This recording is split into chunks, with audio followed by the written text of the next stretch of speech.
Record. Okay. So welcome to another installment of Exploring Consciousness with the Earth Nouveau team. And today it's all about talking about bodies, body modalities, because we are all healers in this group. And we have already quite a few healers on board here, participants. And we will be talking about the modalities, but we will also be talking about how can we use our bodies to go the other way around? Because we're doing a lot of work inside out. And today we're going to look at what can we do outside in, you know, changing belief systems through body touch or something like that. So let's see where that takes us. What we have is we have a really lovely prayer to my body, not my body, but to your body. Laura has written.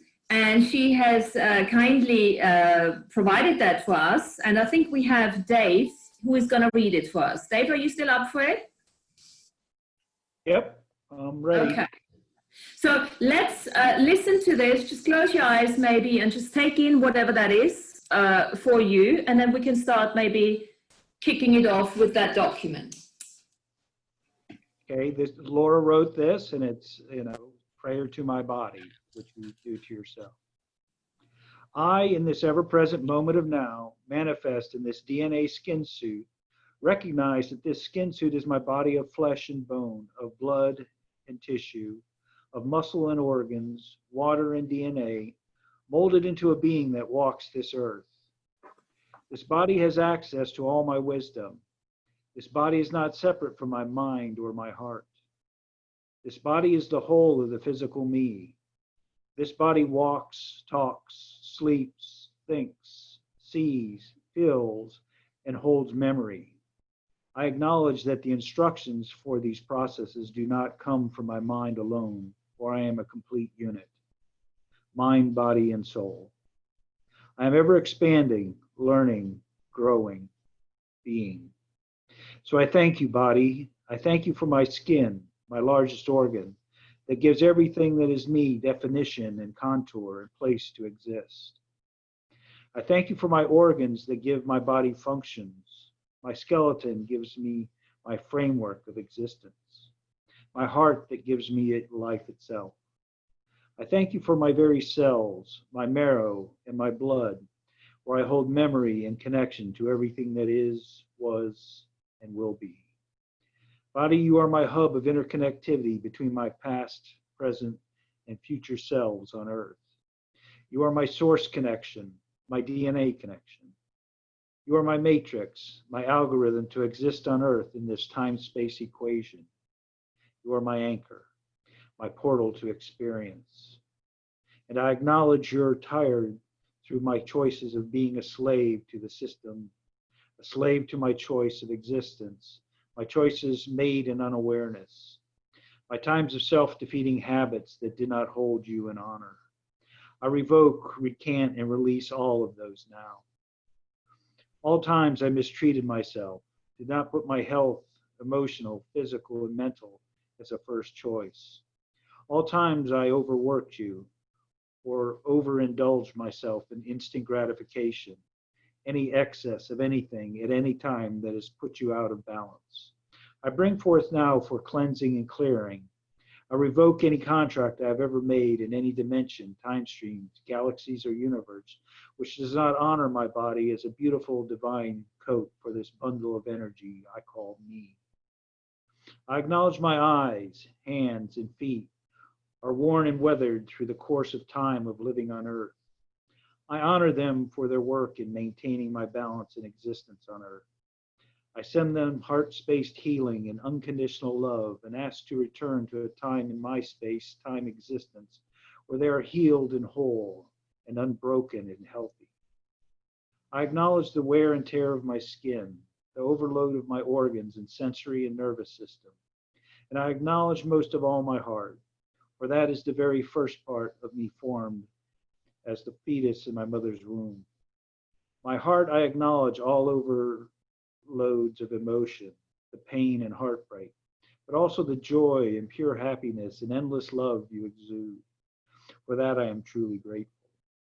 For it's your expression of this love that gives me my place in this world. You give me my path, my expression, my very meaning and signature frequency. Because you are connected to the divine, to source, to all other versions of myself.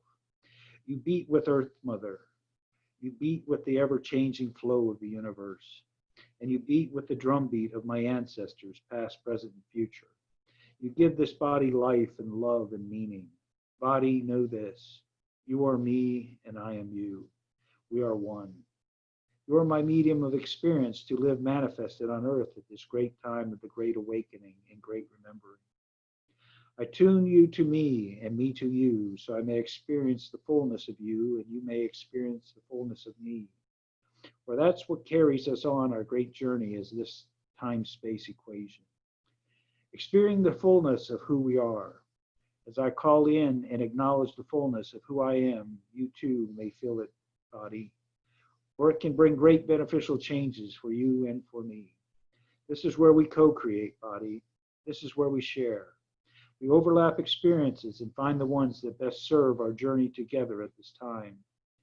Those negative experiences we have learned from can be nullified and transmuted into the fires of co-creation and return to us in inspiration, co-creation, and dreams. So we can go forward, bound and interwoven together for this journey, sharing, responding, acting and reacting, learning and speaking the same language. I bring my eyes to my heart, to my intestines. So body, we have a septude of eyes. And as I bring my brain to my heart and my brain and heart to my intestinal tract, we all then share the great dream time together. For we move through the realities we create ourselves. We share feedback and we communicate for our greater good. And as we step ever forward on the journey together, doing our great work, I ask that you fully download the codes available to me, the codes of awakening and consciousness I download through ceremony and sacred practice.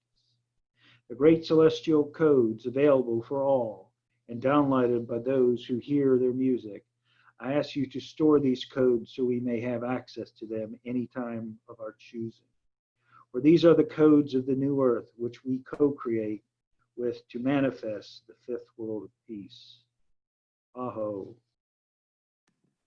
Aho. Oh, stunningly beautiful. Absolutely. Lovely. Thanks, Thank Laura. Thanks, Dave, for reading it so beautifully. Lovely. Oh, can't help it. Those are beautiful words, Laura. Just first time I read them, it's just like, yeah. here's the instruction manual to the skin suit.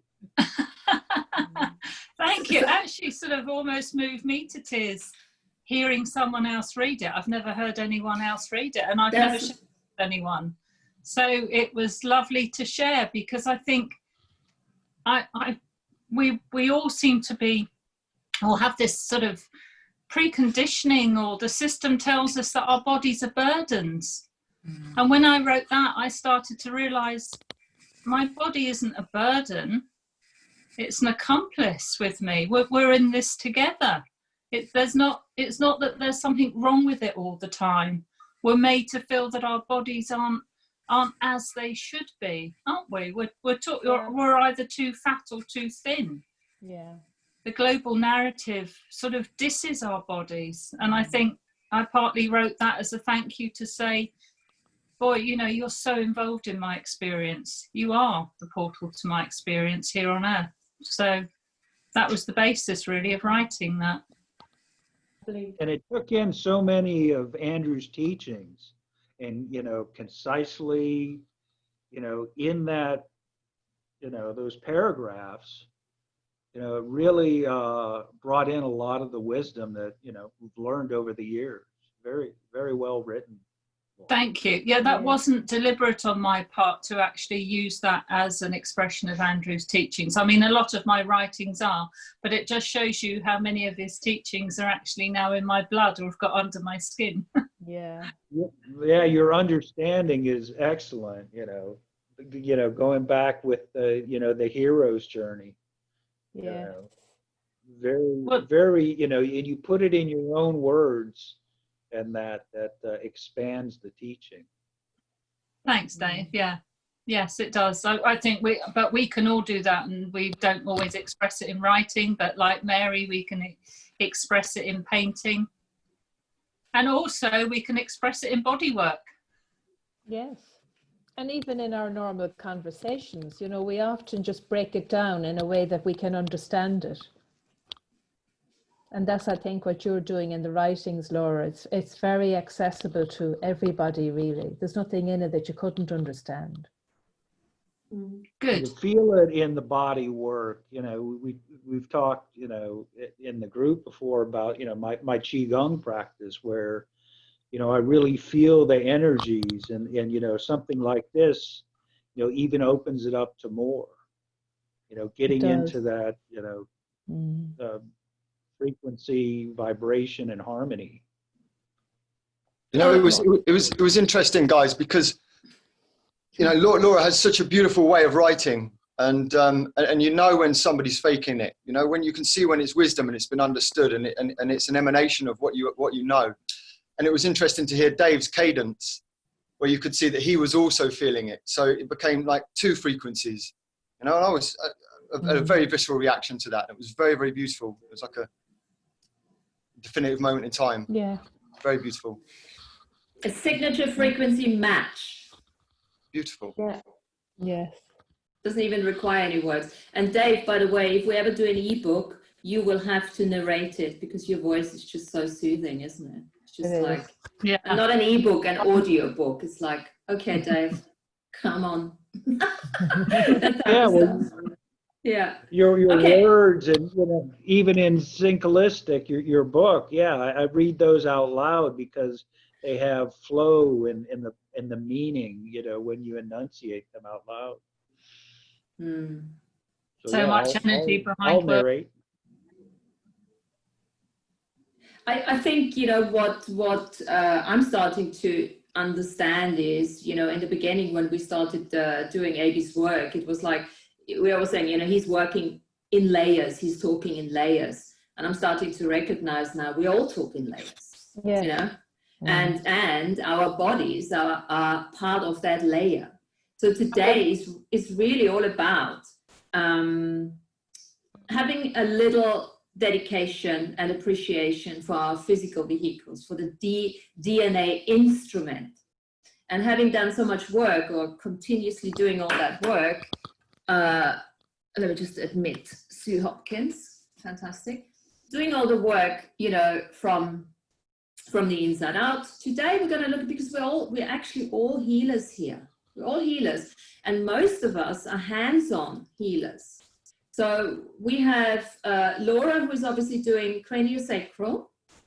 We got Mary, who is doing reflexology and Indian head massage. We got Dave, who's doing Tai Chi, he's a Tai Chi master. For me, that is part of a modality. It's a healing modality. Jill is actually, you're doing massage, hands-on massage, sports massage, right? We're just talking to Louise. Louise is a beauty therapist. She also works with feet and reflexology and all of that. Matty, are you doing something along those lines too? Yes, I do like a remote healing, psychic healing, and light language. Okay. And then, yeah, a little bit of hands-on sometimes. Do you do anything hands-on? Absolutely. If it requires it. Sometimes, you know, when you scan somebody, everything can be taken from the aura. But sometimes some people need a bit more of a personal touch. Yes. I have a question. Sure. Go for it. Yeah. What's light language? I'm new to this, so it's Matty, like go for it, Matty. Light language is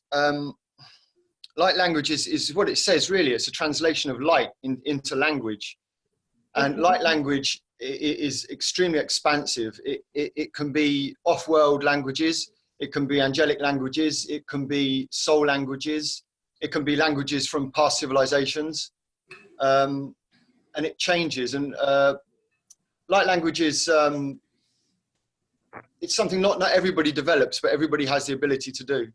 And it's a language that crosses dimensions and barriers. So light language can be used if I've got a client who's kind of, you know, nervous or whatever, then we can relax that. I can speak a few tones or a few words, and then it just sets a frequency.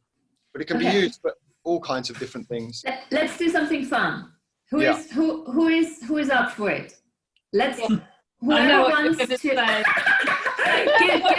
give us a little light language the way you do it, and then maybe somebody else is brave enough to kick in, because that's really cool actually. Thank you for that question, because light language is we're using our voice. Okay, it's not the English or the German or any language that you can learn. Well, you can learn it, but it's actually very authentic, like Matty just explained. So give us Sure. give us something. Okay, so what everybody takes from this will be a signature frequency match for themselves. I step on nobody's journey, okay? So, tachukuyan dakatishkelia de behinke.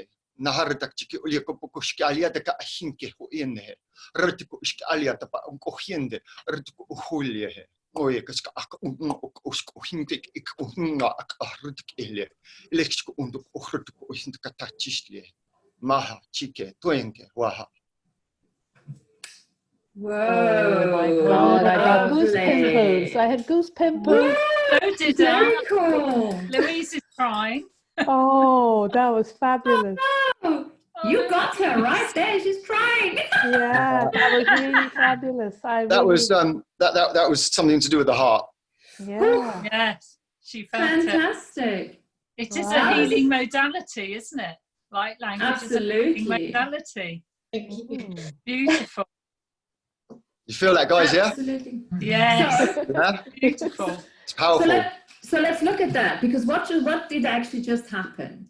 What you just expressed in your light language, and we don't even need to know what that was. Even Louise doesn't need to know what that was. You actually worked with the vagus nerve, the sympathetic, the parasympathetic, and started putting coding or decode something that resonated with her, that created that emotional release.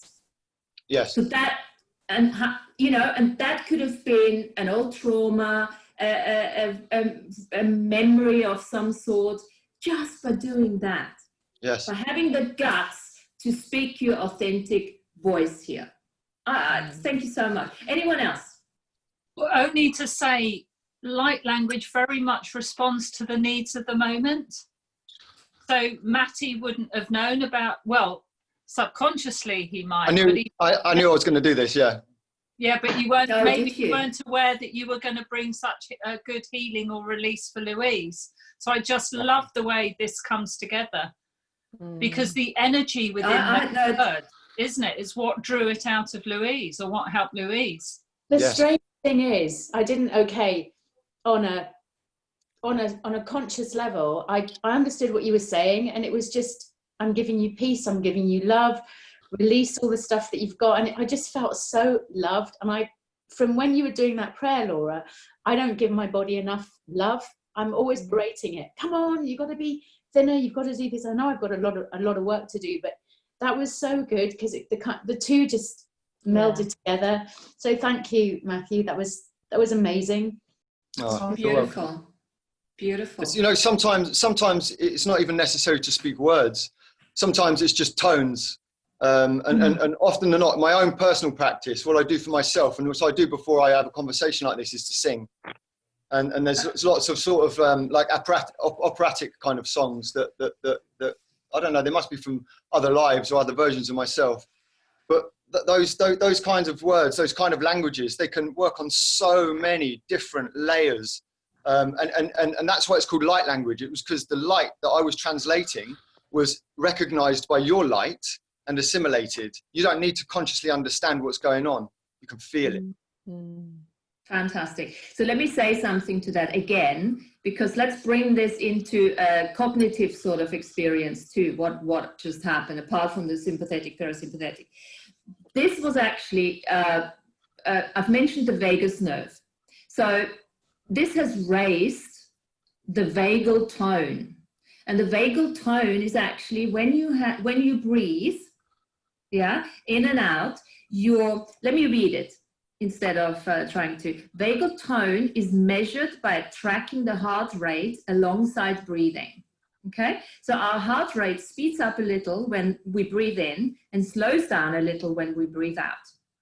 Okay, so that's why you always want to have your exhalation longer than the inhalation, That's when you're then slowing down, balancing that vagal tone, you know, which is obviously connected to the vagus nerve, to all the discussions we've been having over the last couple of weeks here. So the bigger the difference between our inhalation heart rate and exhalation heart rate, the higher the vagal tone is. Okay. Now, how do we create? And the higher the vagal tone means that your body can relax faster after stress. So what Matty just did by using the light language, relax the vagal tone, raise the vagal tone through the sound, through the music, through the humming, through the light language.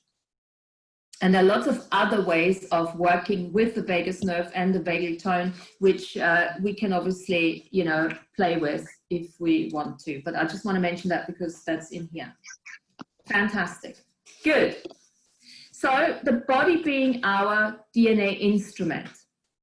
And you know what? It's funny because some people actually don't even know that they have a body. They think they are the body. Okay? And I just want to really stress that because it makes a huge difference to acknowledge that you are not your body. That's why the communication and the companionship and the actually talking and working with the body is so important.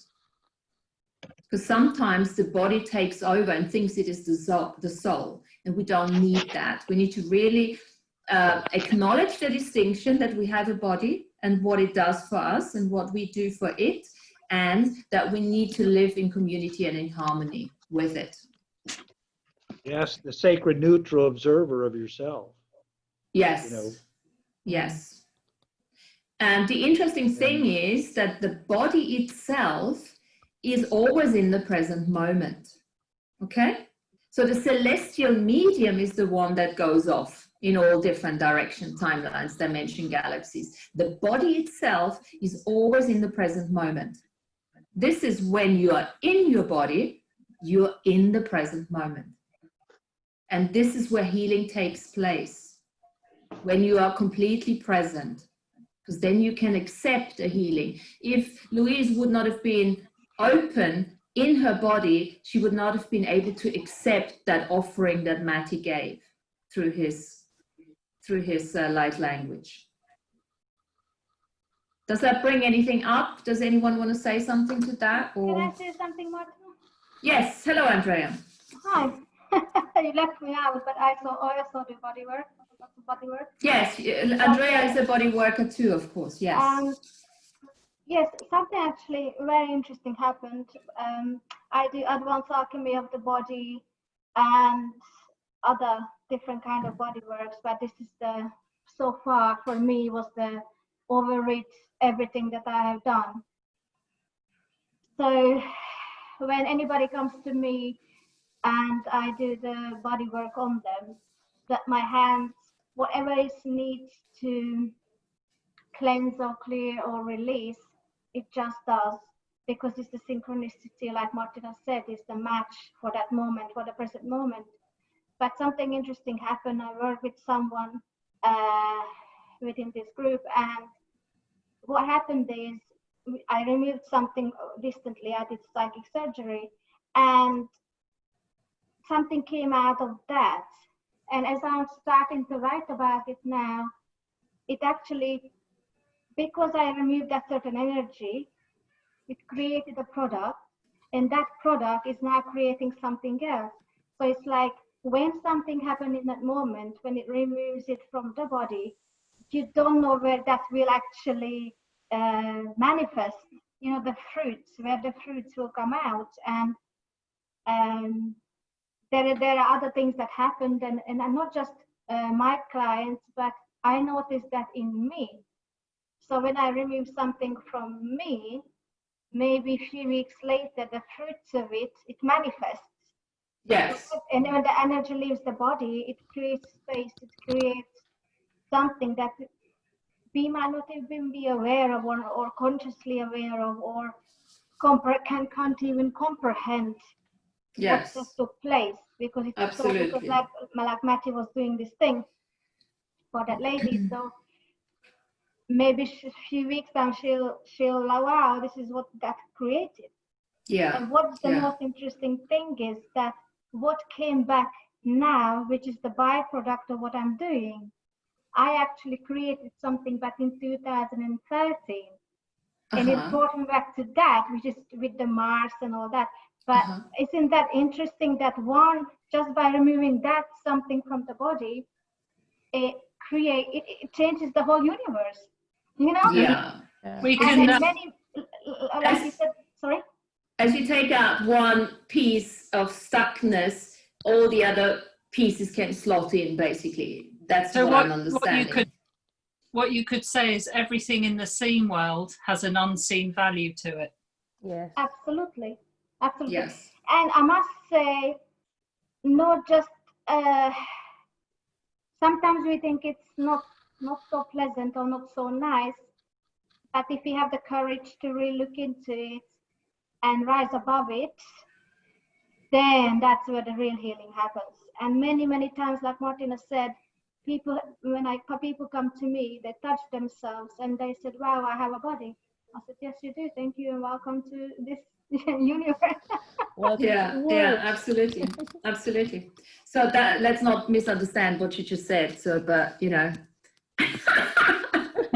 Anyway. Thanks for that. Martina. Thanks for that. Thanks for that, Andrea. So let's actually. What I'm saying, because I'm just talking at the moment. Yeah. No, it's all good. It's all good. I was just taking the Mickey a little bit. No, it's all good. So let's talk a little bit about, we're all healers here. Most of us are body workers. So let's talk a little bit about the responsibility as a healer and the responsibility as a healee, if that is a word. And, you know, obviously, you know, bringing in the sovereignty to rules and stuff like that. So what, you know, yes, you may have a healer body. Most of us have on some level. And when you then choose to become a healer, a therapist, working with people, what is the responsibility of a healer then? What are your experiences with that as practitioners? Well, I think, you know, I know I don't want to take us off subject, but of course, one's own personal spiritual hygiene comes into case. Mm-hmm. So, you know, you can't just do whatever you please in your life and be undisciplined and then think that by healing people, you're being of service. You know, it has to come from a place where you've done the hard work. And more often than not, many people just want to go straight to healing other people. You know, and the path to healing, like anything else, is a long journey. You know, you get better and better and you chop and you change as you go along. So one must be able to maintain themselves first before you can, you know, heal anybody else. That's for sure. That's for sure. I mean, there's so many different factors from, you know, we talk about the body, but the body requires food, it requires water, it requires exercise, it requires all manner of different things. And the more that you focus on the body, the more that you give it, the more light you produce. You know? And as a healer, to have a physically fit body and to have a regular spiritual hygiene routine, in my opinion, is absolutely necessary. Yeah.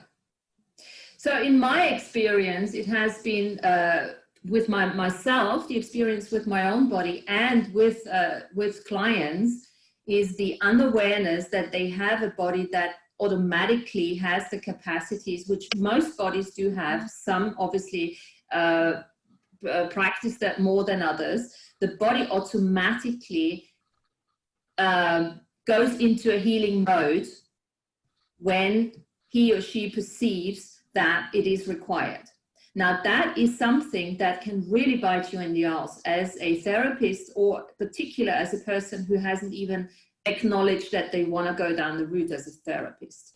So what happened to me when I started, I'm a Bowen therapist. So what happened to me when I started doing Bowen in 2005 was that in unawareness, I started healing things that I wasn't almost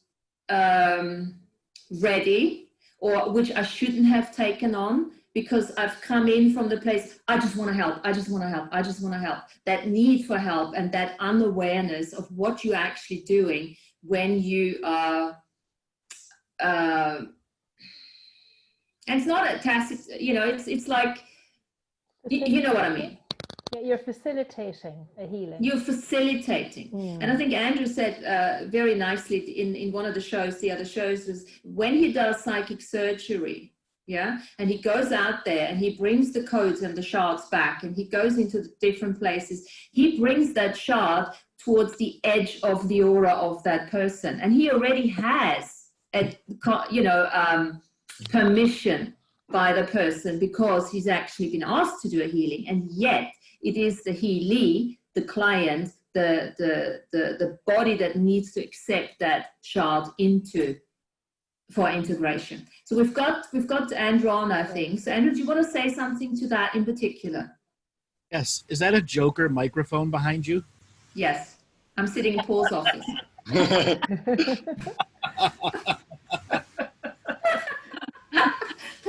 And it wiggles. Bobblehead? Nope. Okay, that's cool.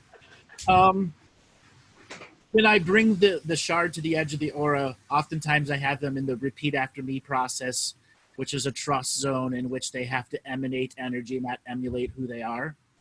So there's many things going on, or if I have them reading a revocation, or I'm doing some form of verbalization with them, that is what opens their aura, which is usually constricted so tight that the auric light is very, very dim to begin with. And as they begin doing whatever the techniques are, more energy comes into their aura itself. And then the shard itself sometimes has its arm open, sometimes it's a pissed off shard and doesn't want to come back in. And the person actually has to do some type of emotional process to bring that shard in, which is usually some form of tears, some form of acceptance, or telling the shard, no, you can't come back in. I'm not ready for you. A variety of things, but I don't force the shard in. Yes. Yeah. Yes. So, and what and we're talking about bodies, hands-on work today. We're working the other way around today. So working from how can we use our bodies as our partners and to facilitate healing, change beliefs and all of that inner work, but coming from the outside in. So what can happen is if you do body work, you might be doing Reiki, you might be doing craniosacral, reflexology even, and that could start stimulating all of that. So even if you say, oh, you're never just a body worker, I'm just a massage therapist, you are so much more. Yes, you're working on the muscles, the ligaments, and all of that, but everything is energy at the end of the day. So when you start working and you're focusing on specific muscles, you're still working with the energy of the body that is linked, obviously, in all these different directions. So what sort of experiences does any one of you bring in from that perspective? So for healing, if you have a base understanding of your personal spiritual hygiene, healing can be quite easy. It's not getting lured into the story that's being told to you by the energy, by the person, and going right to the source of trauma. Identifying it as the trauma, but not giving it more definition. There's already enough definition in the body. And the majority of hands-on body work is taking the definition out of the actual body parts. That is that stored frequency is the story. Let's say you have somebody that has lots of betrayal energy and they have lower back pains. Well, that's the metaphorical knife in the back. Sometimes it's up high, sometimes it's up low. It's where they're storing their stress to hide the trauma in the body. And once you find the hiding zone, you have to look at it as a tangible form of body mass energy that has to be massaged out, energy pulled out of it, cleanliness processes put in it, sound healing, whatever you're going to apply to it in the moment. And Exactly. what you apply in the moment can easily be rejected. And I mean easily be rejected. Don't become a zealot on a spot. But also learn to give it its due diligence, because there are ornery parts that are just going to require many healings for them to stick. Yes, so you've covered a couple of things in there. Going back to the responsibility of the healer, one of the best things as a healer, what my experience has been, that you take yourself out of the equation. You do not get involved in the emotional setup, even if you are aware what's going on. If you, let's say, for instance, with the Bowen technique. With the Bowen technique, I have a set of moves that I do, and I allow my body to work with me to know intuitively where to go. But I am literally, I train for the Bowen technique, you train for a year, and you have to literally learn every single muscle, you know, where, and every move goes in a different direction. And what I found was that it was very useful for me to actually stick to all of those specific moves and everything, even though I always came from it's all energy, because it helped me to focus on the body and on the setup of the body without going into the emotional side and actually picking up all the other stuff that is going on, so that I'm not interfering on that level. Does that make sense? Yeah, but often many healers do interfere. Yeah, they're not good healers. No, it's not that they're good healers, they're zealots. And ultimately they will burn themselves out by being a healer.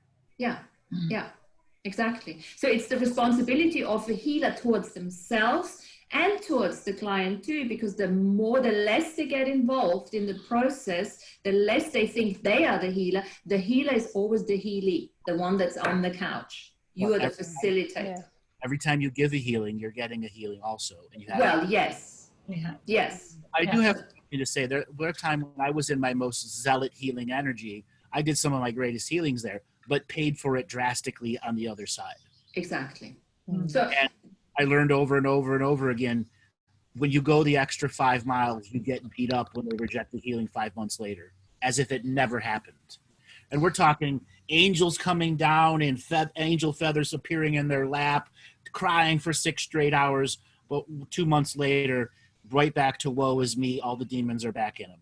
Yes. I do remember it was in part of the reason why I had my session with you in 2014, because I had developed the back pain in 2008. And I remember at the time you said to me, I was doing full-on Bowen, and you were saying to me at the time that I got involved with a client that had such a traumatic life. And I just went in as the zealot, went in, okay, you're not supposed to have this. And I took it on. And then the learning came in. You cannot heal somebody else's pain. You can't do that. It just doesn't work. It doesn't work. It's against the universal law. Exactly. I guess there's some empaths who take on that person's pain without realizing it. Or there's sometimes I've had treatments where people have said, oh yes, I can feel where it is in you. You can feel it in, and it's happened to me too. I can feel it in my own body. But there's got to be a space at which you don't accept that in your own body at some stage. Otherwise you are taking on their dirty energy, or are taking on their pain, or whatever. That comes down to just a basic spiritual hygiene skills. If you have your basic spiritual hygiene, then nothing can stick to you anyway. And even if it did try to, you'd be able to remove it. Especially in the healing. Spiritual hygiene only goes so far. When you're deep into a person's energetic frequency and you run across something that appears to jump in your body, there is a bridge to allow it. Sometimes it needs to be out of the body for 1 microsecond so your body wisdom can process it and then give it back to that body. So there are many instances, and it doesn't, where spiritual hygiene has nothing to do with the nature of the healing. You're literally bringing it out of the body frequency long enough to create a void space in which something has to fill back in. Then you're putting the trauma right back into the same space. And then the battle for control can begin in the body wisdom layer of the person that's going through the healing. And there are other situations where you got to reach deep into the body and pull something out of their liver, their gut, their this, their that, and throw it to the ground and have the person say, I'm releasing this out of my auric frequency, because it is like a sludge or glued onto a rib or something like that. And there are times where just the toxic energy itself, you're present with that, and the post-spiritual hygiene will determine if that energy is going to be lured back to you. Yeah. So we sure. also act as avenues of transmutation then. Correct.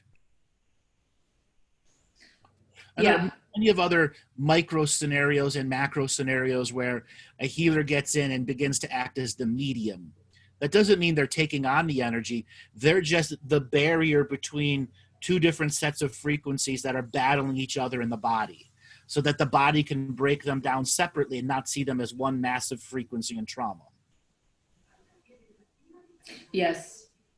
And all of that is possible if you have an awareness that it is possible. I think for me, what I'm saying is, step number one is to acknowledge the capacity of your bodies.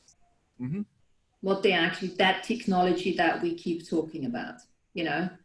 And once you acknowledge that, and as I said earlier on, most people don't even know that they're healers. There's so many women or men too, they're sexual healers. They have no idea what they're actually facilitating just by copulating. Mm-hmm. And then they feel like shit afterwards. They think, what the hell was that? I'm supposed to be feeling blissful and everything. So that's just another way of looking at that, you know.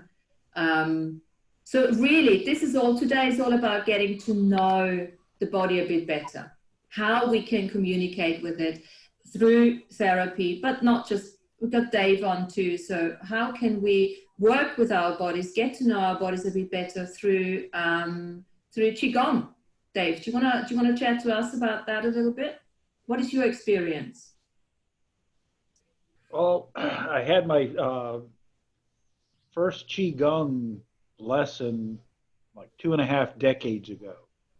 And the very first thing, you know, it was part of a class that was aimed at actually acupuncturists to help them increase their own internal energy so they wouldn't take on, you know, the issues of their patients, and that they would be able to project, you know, more energy into the needles and into the placement. So we got in there, and everyone's there with their notebooks ready to, you know, learn. And the first thing he says, put down your pen, stand up. Qigong is experiential. You have to experience this. And, you know, it was the first way, you know, of really getting into that internal energy of the body. And, you know, as we did different forms, and that, you know, you could feel the energy circulating in the body. And you know, at the end of that class, then, you know, he had us get in a circle with, you know, right hand up, left hand down with each other, and he sent the energy around the circle, which was the first time I had experienced that.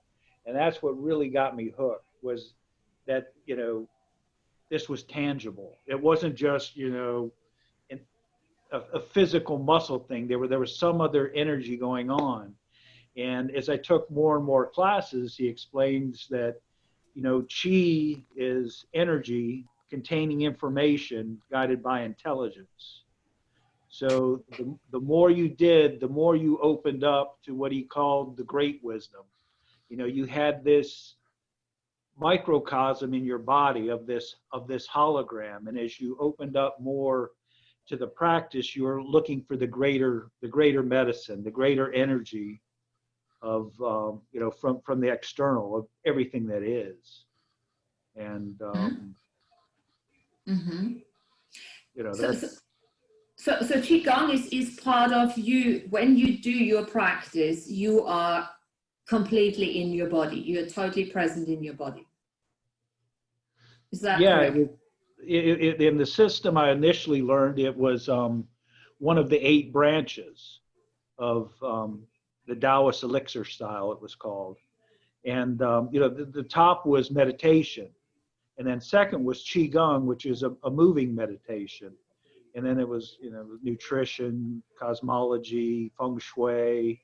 You know, and if you failed to do everything for yourself, then you needed someone else to step in, like for acupuncture or herbs, and that to help your body. Mm-hmm. So if we take this now to the other healers here, like craniosacral, reflexology, you know, massage, you know, all other stuff, that applies to every practitioner. The more you're in the body, the more you're present with your client, the better the healing. Yes? Do we have any Yeah, any therapeutic presence, we call it in CST, probably in other modalities too. But just going back to the basic body there, I think one of the things I loved pre my CST course was the anatomy.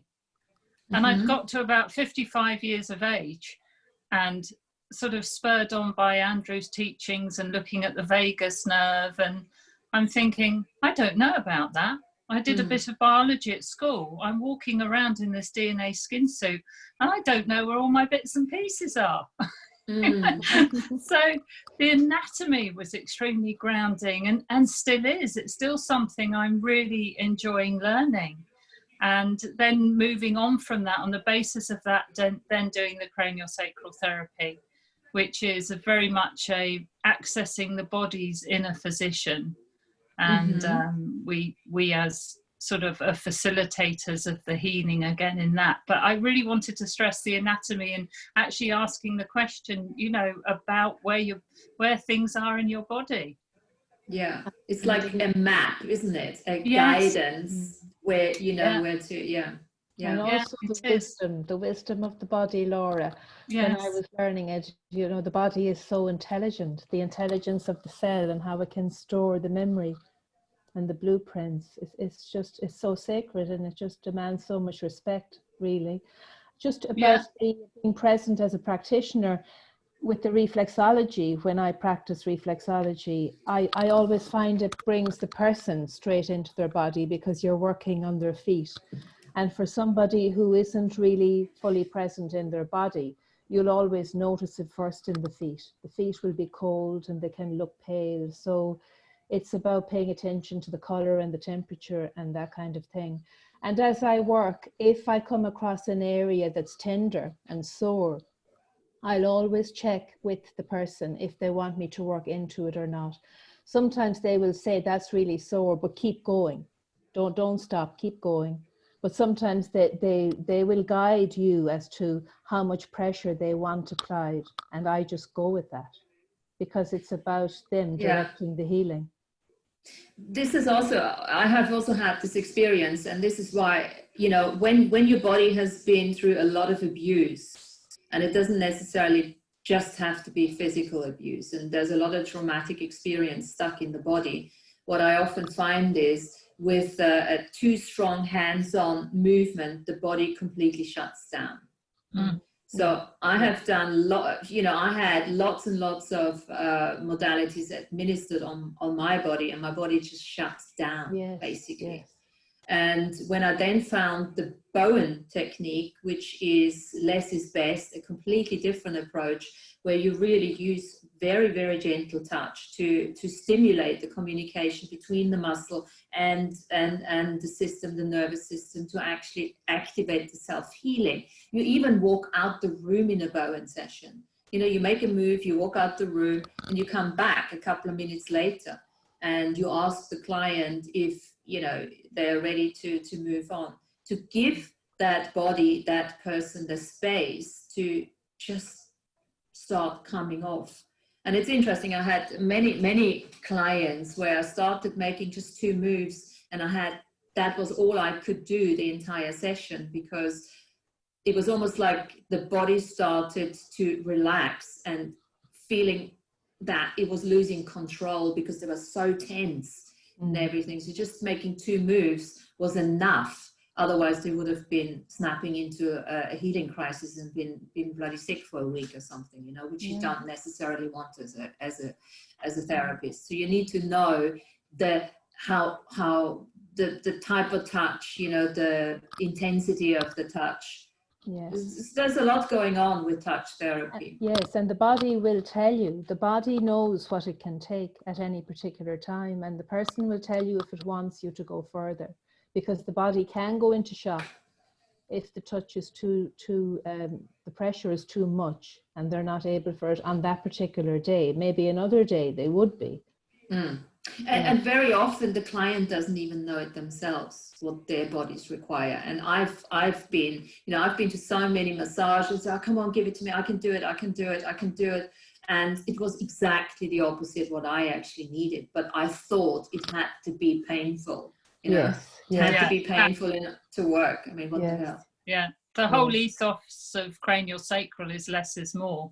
Yeah. So we talk very much that it's the lightest, I think they say 5 grams, you know, the lightest touch. Because if you go in too heavy, then the body goes into a defensive mode.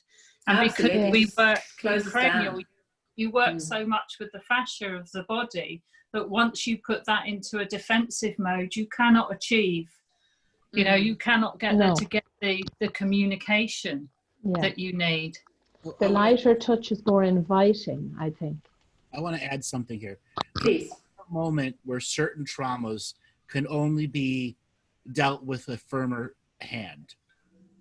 And these are the complexities of the philosophy of healing. I first agree the lighter touch 99% of the time. But there's always going to be that one client of that 1%. No matter what, how light you do, it will never stick until you go in and use something like acupuncture, which is a very invasive process to break up the energy in the point, or deep tissue, or a sustained pressure so that the fascia that's wound up so much has to unwind in the area so that the rest of the body can go through a slow unwind. Or you have an entity that's stuck in somewhere and they go through those extreme cold chills because the entity doesn't want to let go. But again, that's the more rarer process. And far too many healers jump right into the deep tissue stuff because they've got the moans and groans of pleasure out of a person. Now, I'm a moaner and groaner on the table. Like when they get into the deep tissues, my moaning and groaning is a pleasurable energy, not a pain. I'm able to understand the pain is pleasure and the pleasure is pain for that releasing process, especially when somebody gets into that spot just above the armpits, which connects to the back of your shoulders. Oh man, that part is painful, but I can feel it down into my toes, the releasing energy. So knowing what you can do, the strength of your hands and the type of trauma that it is, because there are some people that hold so much dense energy in their upper body, their lower body gets completely distorted. And all you can do is work on the upper body tensity, so ultimately the healing wisdom can come down out of the cranial sacral fluid. Yeah. So and Louise, sorry. Yes, Louise, Louise, I was just going to say, when you've massaged me in the past, especially on the shoulders where Andrew said, I think I've described it as sweet pain. Yeah. To you, haven't I? You have. Yeah, a sweet pain. But I mean, hearing you guys talk, I need to do so much more work. See, I don't really think of myself as a healer because I really do mainly facials and pedicures. But in saying that, I love what I do. And I think as a therapist or a healer, I think it's really important to have a passion for what you do, because I work from a place, if I can, of being neutral, but also just giving love to the client. And after a facial, giving a facial, my clients just look amazing, feel amazing, and look different. And they walk out, their shoulders are down here. They're just, they talk to me. That is a healer. You just described what a healer does. They walk out different. Oh. Doesn't matter if you're doing a mani or a pedi. You're still a healer. You just have to see it like that. Okay. Have you ever had a client where you felt like shit after they walked out? Yeah. Yeah. You're a healer then. You're a healer. You're a healer. Have you ever, there's another thing, have you ever received a treatment by somebody, you were lying on the couch and it was supposed to be really relaxing, and you get up and you feel like shit? Yes. Yes, because you have a healer body. What you were doing while you were receiving healing from the person, you were healing them. Oh my God, I was. Yes.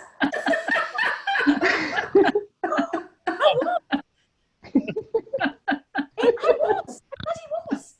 Louise is a healer. Louise is a healer. Okay, well, I'm glad we established that now. Martina, can I just chime in here? Please do. I had a session with Martina. I had the bow, and she, we sometimes we exchange sessions.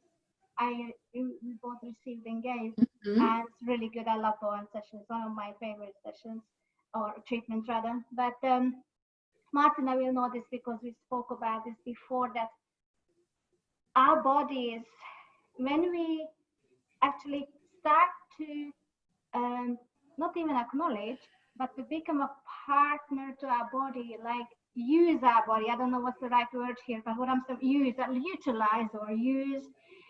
Our body can take us to places we can never imagine. Like maybe you were supposed to go that way, but then you ask your body go that way, and it can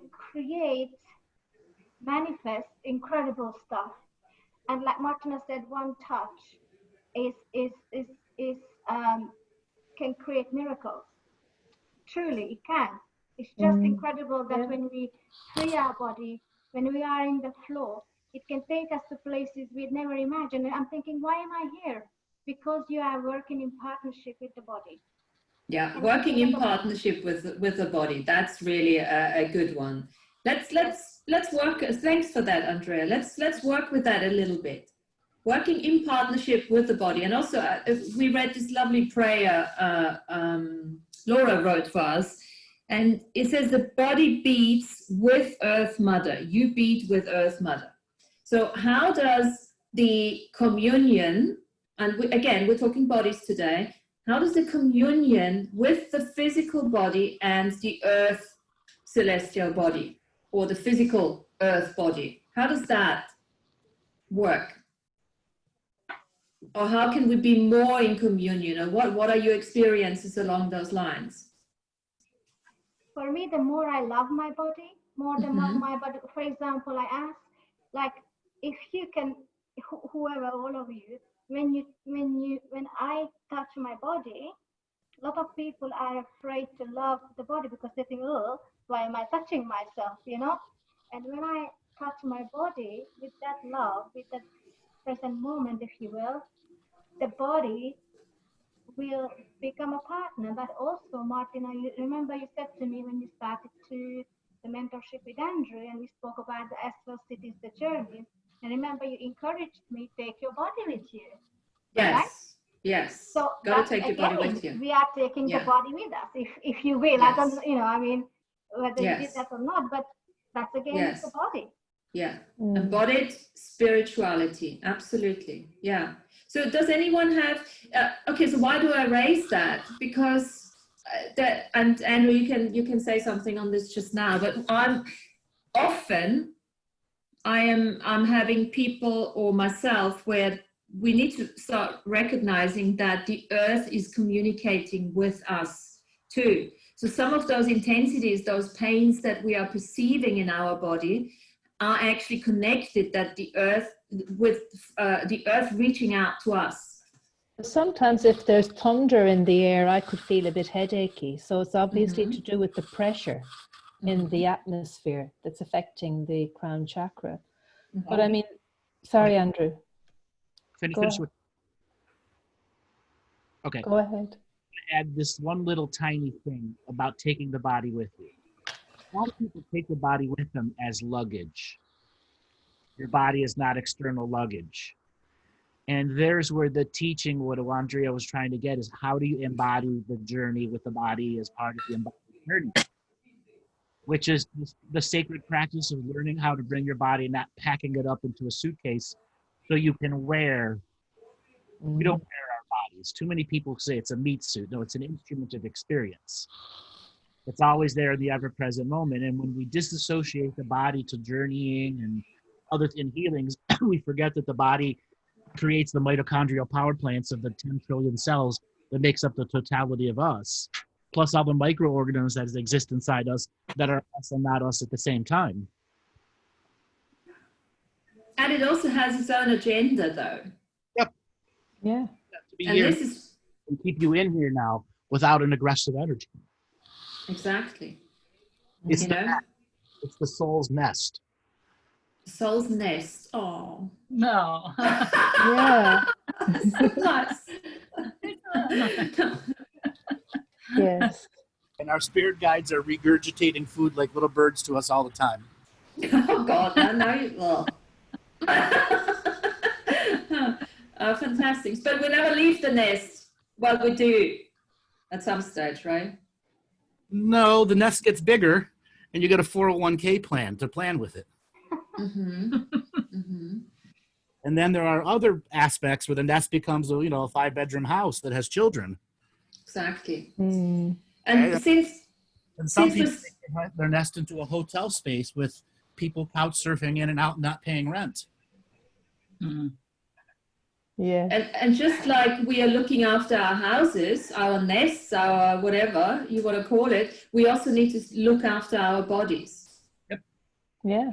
And this is where we do a lot of inner work. We do a lot of work for driven from the inside with ourselves and everything. And there's the other element which I want to drive home today is there's so much support out there. Ask for assistance. When have I last had it? Okay, we've got COVID, so that's a different story. But there's distance treatments too. When have you last allowed yourself to be touched in a therapeutic way? Let's call it that. Mm. Mm. And look, I get now we've got the constraints, but that probably brings us into talking a little bit about distance treatments, because we will all be going down this route. So how do you feel about that? How are you doing it? How are you doing it? What does it feel like? I did a remote cranial sacral, not having been taught, I just did it, which was very interesting. And I just I suppose I sent a precog there, precognitive workforce, a light body, Louise, to go there and stand there as if it was me and do the palpating and to do the work.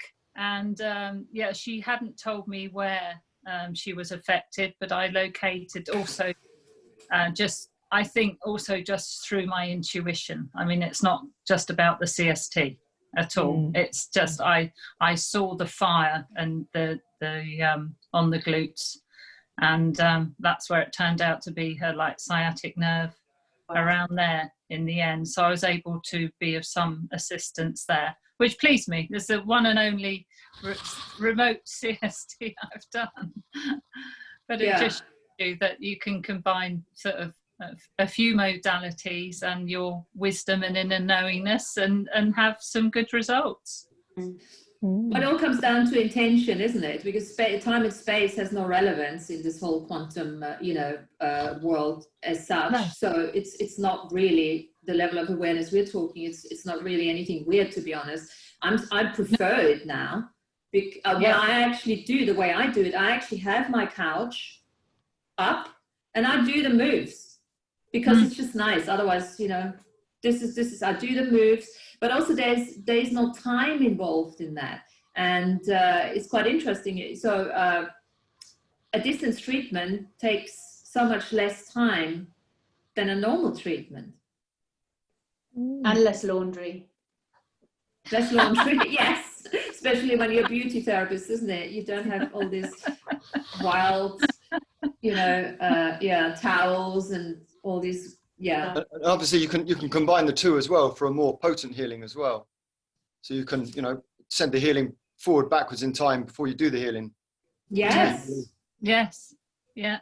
Absolutely. Just saw 3 or 4 of you there at one time. Andrew, do you want to say something on distance? 1 second. So I learned distance healing through Reiki 2. Now, my teacher was much more in depth than a lot of the watered down Reiki that's out there. And we used, are you familiar in art when you have the wooden man that has all the joints? You guys know what that is? Yes. Yeah. So we used that or a teddy bear. And what I did is I went into my acupuncture book and I marked in the main points. So I got the 400 main points and put it onto the doll just as if it was what's called a wooden man in acupuncture. Mm-hmm. There's the initiation and opening of the portal and a concept that is you're sending a treatment forward in time. And you're either going to ask that person to receive it in real time or to receive it 1 week, 1 month, or 1 year from now. And you generally take what's 1 hour treatment and you press it down into 15 to 20 minutes. And what I became a master at was sending a full 1 hour treatment in clumps of 15 or 20 minutes. I would do 20 minutes, take a short break, do 20 minutes, take a short break, do 20 minutes, take a short break. But the first treatment would be sent 1 week, and then the next week, and the next weeks. And I would tell the person at 11 a.m. on Friday, for the next 3 Fridays, you have to be open to receiving this incremental treatment. Now, I've talked about this in the mentorship class, but because I did that, and I was working at a clinic where I knew I had 40, 50, sometimes 60 clients a month, I would set aside part of my Saturday and Sunday to send as many treatments to myself and the first groups of clients that I was working on at 9:30 to 10:30, 11:30 to 12:30, so on and so forth. So I got very adept at receiving my own energy and giving a double treatment to the person that was on the table. So it became an integrated strategy for me, as well as I got much better feedback if I did the treatment, gave it to the universe with a time frame which that person had to receive versus the live in the moment. But you all seen me do live in the moment healings too. I got better and better at that as I learned to give the universe its opportunity to add some to the treatment also.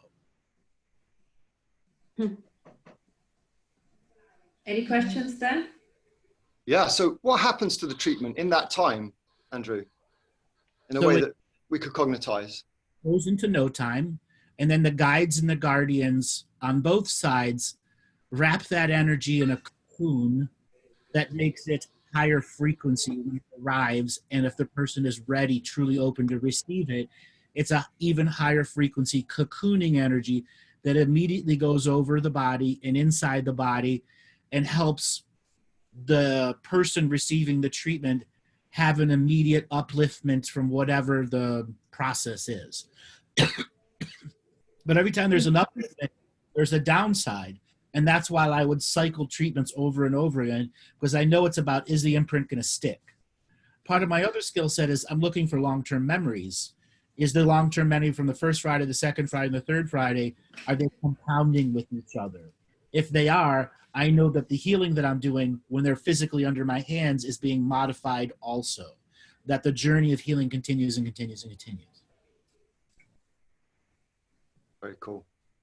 Yeah. I would send mine through a golden tube, which is something you taught us on mentorship for our forward and backwards in time treatments, was to send them in a golden tube of protection. Sometimes I was really ritualized where I'd actually have a butterfly come in or a larval butterfly come in and actually weave a cocoon around the treatment and then have that taken to the ethers so that it would be in a protected space until it was ready to be done. You can also see like sending treatments to people who have agreed to have them as setting up an energetic bank account. Because you can do a 5-minute treatment right to their crown chakra just before they're going to go in and have a big office meeting. And as long as that person, before they walk into the office doors, I now open myself to have this treatment that is there waiting for me, and pow, crown is cleared. And you could set up 20, 30, 50 of these things if you have time, and then understand what you are suspending there for that person. Yeah, I mean, you envisaging it is so important in this, isn't it? Because I used to imagine a big golden ball that kept my healing, my energy together. Yeah. Can I just Louise. share one? Laura and I went to Glastonbury and together, and the night before we went, I was unaware of this, but I was sleeping or trying to get to sleep, and I was excited and I couldn't sleep, and it must have been about 10 o'clock. And Laura, unbeknownst to me at the time, was sending protection for us and healing. So when I spoke to her the next day, so this is what happened. I'm lying in bed. Next thing, my body starts vibrating. I'm not kidding you. It's like, zzz. I felt it probably wasn't vibrating, but I felt it was vibrating. And I felt this amazing feeling from top to bottom. I had no idea she was sending me healing. None. And I'm like, that's the weirdest thing. I'm like, what on earth is going on? Spoke to Laura the next day. So I had sent us healing. What time did you send it? about 10 o'clock, I was like, oh my goodness me. So I wasn't even aware of that. And I think that was so powerful from coming from Laura to, you know, to be able to do that. So healing is massive, it's huge. And I think there's so much more that needs to be well, from me anyway, to be tapped into. And it's so interesting listening to you, Andrew. And as I said, all this stuff is so new, and it's like I'm a sponge. It's like just absorbing everything. It's fascinating. Do you know why I sent that, Louise? Because I've spoken to Andrew and he said, before you go to Glastonbury, for goodness sake, protect yourself, because it's a right mix of energies there. Didn't you, Andrew? Do you remember that? And I think I was protecting both of us.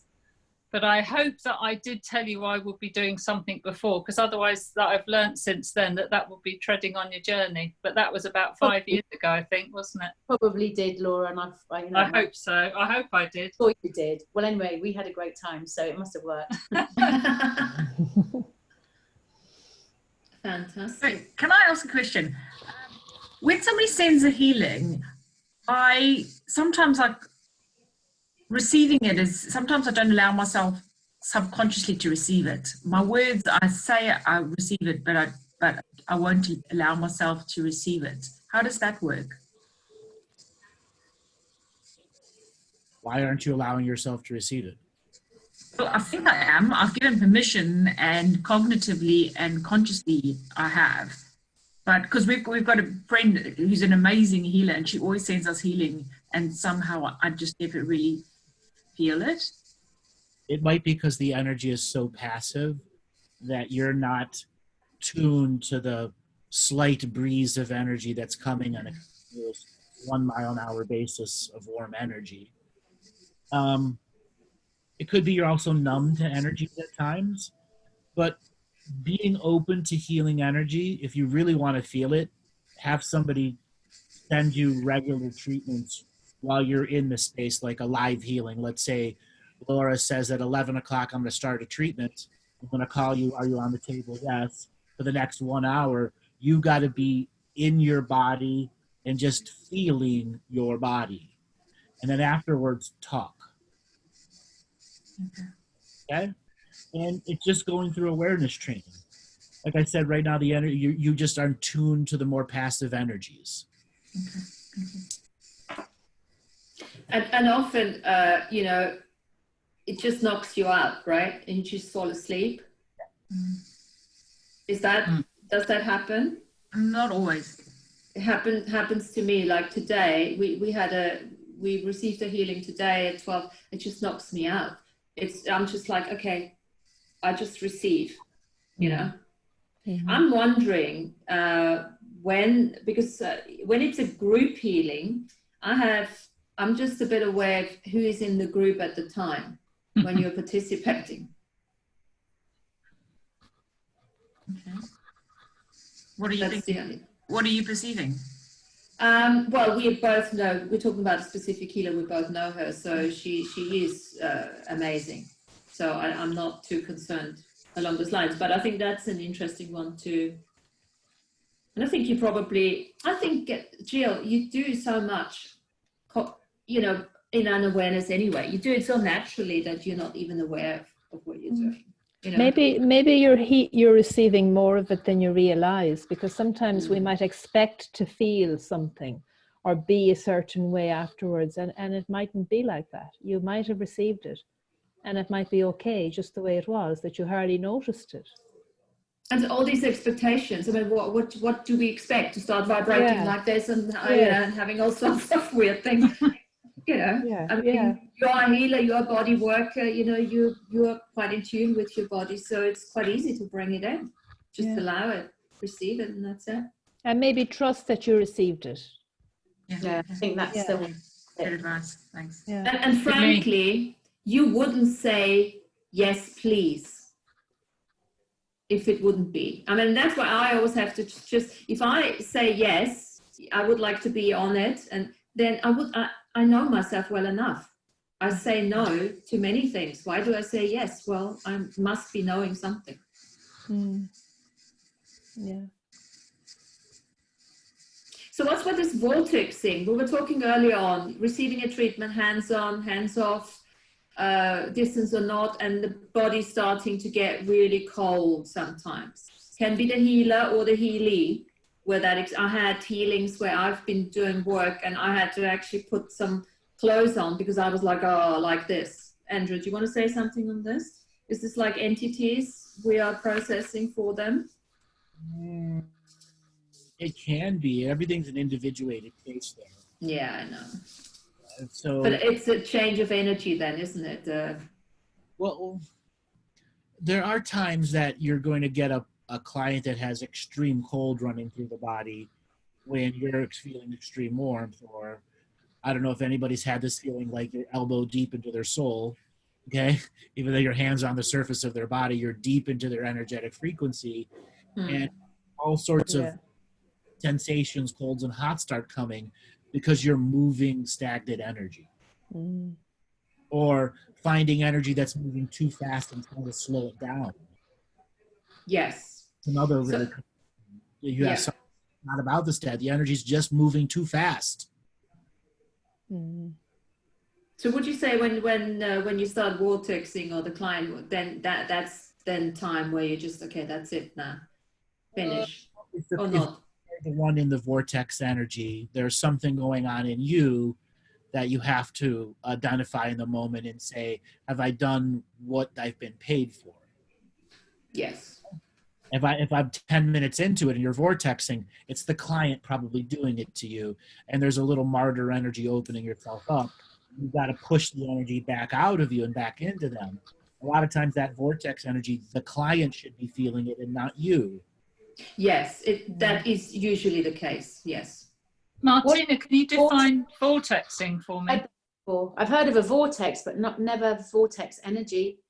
Okay, so I'm calling that vortexing when you start getting really cold and shivers, you know? Okay. That's So what I have a question for Andrew.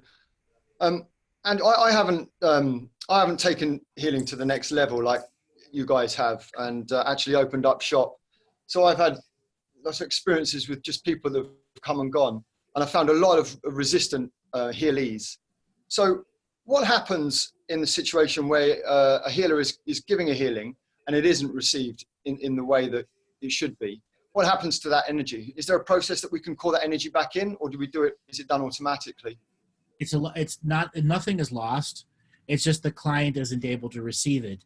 And that's where you have to immediately know you can't zealot, martyr, overdo. Absolutely. They can only absorb 1 volt. Well, make that 1 volt take your 1 hour for them to absorb. Yes. If they absorb 9,000 volts, then the 1 hour session it takes 1 hour for them to get the 9,000 volts. If they're demanding gigawatts more than you have, you're only going to give them what they're going to get for that 1 hour. You're not going to open up your energy reserves and give something to energy that is not going to use it correctly. Yes. I have many clients that go to put my hand on them and my frequency is so high they fall asleep right away. That's a great compliment, but it also means something's really wrong with the body, and they're going to require a lot of energy, and it's not my place to give them my energy. I got to get them to use their own energy. And oftentimes their metaphorical plugs are not plugged into their own sockets. They're plugged into these external sources. And I can't let their plugs plug into me. So that's another responsibility of the healer, you know? And talking about energies, you never give your core energy. I think as a healer, a good way of, if you want to think energy, it's universal energy flowing through you. That's right. But never touching your core energy. So there's no entanglement in any way. And it takes what I learned, especially through the Bowen, because it is such a gentle touch. I've had people get off the couch, look at me, what the fuck was that? Because it is so gentle, and I'm like, okay, well, that's Bowen. They never came back because they didn't take it serious. That was all the modalities that I actually, practiced and learned. They're also out there to a certain extent that I had to let go of my ego. Yeah. And that's the thing, that's another responsibility of the healer. It's not, you don't necessarily want the client to leave jumping for joy. No, that doesn't necessarily mean that he receives the healing. Yeah. It's not that. Sometimes I they think have to walk away and feel nothing, and you still need to trust that whatever you did was the right thing to do. Tina, yeah. yeah, that's always a big one, is the expectation of the client. Mm-hmm. And what therapy are you doing? all of the above. All of the above. Massage, cranial, yeah. Mm-hmm. But you know, oh, I need you to heal me, I want you to fix me, this is your responsibility, I have a headache, take it away, my back aches. Yeah. It's tying into our boundaries and of course everything that we're talking about. But how do you guys respond to the more difficult clients that have these huge expectations that you're just gonna, you know, take away all their pain? I mean, I know what I say, but what do you I guys have an think? experience in that. It's in I am before all this kicked in, this virus thing. I had a lady who called me and she started to tell me that she went to see about over 100 healers or whoever, and nobody helped her. So I had a few words with her. Anyway, she came and I gave her alchemy because I believe that's what. And I asked her a few questions because I asked the permission that I can ask questions. And the one question I asked her, so when did you decide to die? And she knew immediately when. And she said, wow, nobody ever asked me that. And she told me, I said, so what would you like to do? You have a choice. Would you like to go this way? Or would you like to go that way? I said, it's nothing, no right, no wrong. And she said, I would like to go this way. Okay. And then we had a session. She got up. She said, thank you. Thank you. And I love you. And nobody has ever actually made her and her body responsible for what is going on in her. Because when I touch the person, I can touch you very gentle, which is what Andrew was talking about earlier, that sometimes the body doesn't let you in. So sometimes when I touch the body tells me to, you know, F off. And then I have to go gently through the body. What I'm doing is actually, I'm not losing or giving my energy, but I'm letting the body's natural way of being and energy to do the work. So with my touch, I said, okay. And then suddenly I see and hear the body giggle. This is exactly what I did with her. And she said she has never experienced anything like it. So I said to her, don't blame the other healers because they didn't do, you know, they actually gave you healing, but it was her responsibility whether she wants to choose certain stuff. I don't know, you know, I don't blame them or anything. Yeah. And it was incredible. And she said, wow, Andrea, thank you. And, you know, I will come back. And I said, sure. I mean, it's your choice at the end of the day. Yeah. No, that's a lovely example how it can work. And then of course there are the examples, the other ones, we're going back to the responsibility of the healer to actually not be attached to the outcome. Yes. And to be honest, if I have a client say to me he's been to 50, 100 other healers, I'll probably put my prices up 3 times before I even, you know, say yes. She paid, so. But, you know, you never know. So, you know, you gotta just play a little bit and see what happens. But, you know, it works, and that's good too. You know, it's not my first rodeo. So I knew, you know, obviously I've been doing this for over 20 years. Absolutely. Yeah. So that's the other thing is, you know, going for exchange. There has to be a exchange of energy. And, you know, obviously the best thing is money at this stage. So, you know, unless they want to come and bring you, I don't know, some of their produce and things like that, or bread or food, or, you know, then you can do that too. Sometimes when I'm starting with somebody working on the first session, I just spend a little while I'm taking their details just explaining to them how the healing works that I'm doing. And also I always throw into that they're their own healer, that it's not me that's giving them healing. And sometimes, you know, it depends on the person, but that's a good one to have said at the outset, because you're setting it up at the very start, and you might need to remind them of that again at some stage. So it's just that's something I do even with the counseling. You know, I'm not anyone's healer. I'm just there to facilitate theirs. They're their own healers. Yeah, it's very similar, Mary, in cranial, as Bettina will you know, concur. I'm sure that we're taught to meet them where they're at. Yes. And not go, you know, not go beyond that. We're not there to, you know, we're not offering a cure. We just meet the client where they're at, and then we go with their body wisdom. Yeah, and I think sometimes people don't realize that they have that much power, that they are their own healers. I think they do come, and I think I would have done that too. I would have gone to healers thinking they were going to heal something in me, until I realized that that was my job, really, that they were just going to help me to do it. So I think it's a good thing to remind people when they're starting off on that path of healing for themselves. Yeah. And I think as well with clients, they need to take responsibility for themselves, and that a lot of the reasons that they are ill, obviously we all know, or have pain, is because of emotional stuff that's going on in them. And I have a client that comes to me, and she just, there's always something different, always something wrong, always. So I used to get really upset about it and give her advice. Now I'm just, you know, what you guys are saying, be in that sacred neutral space and do what I can, and she'll either go and heal herself and take responsibility and change her life, or she won't. She's got a lot of lessons to learn. We all have. It's lovely to have a few repeat clients, isn't it? They keep coming back.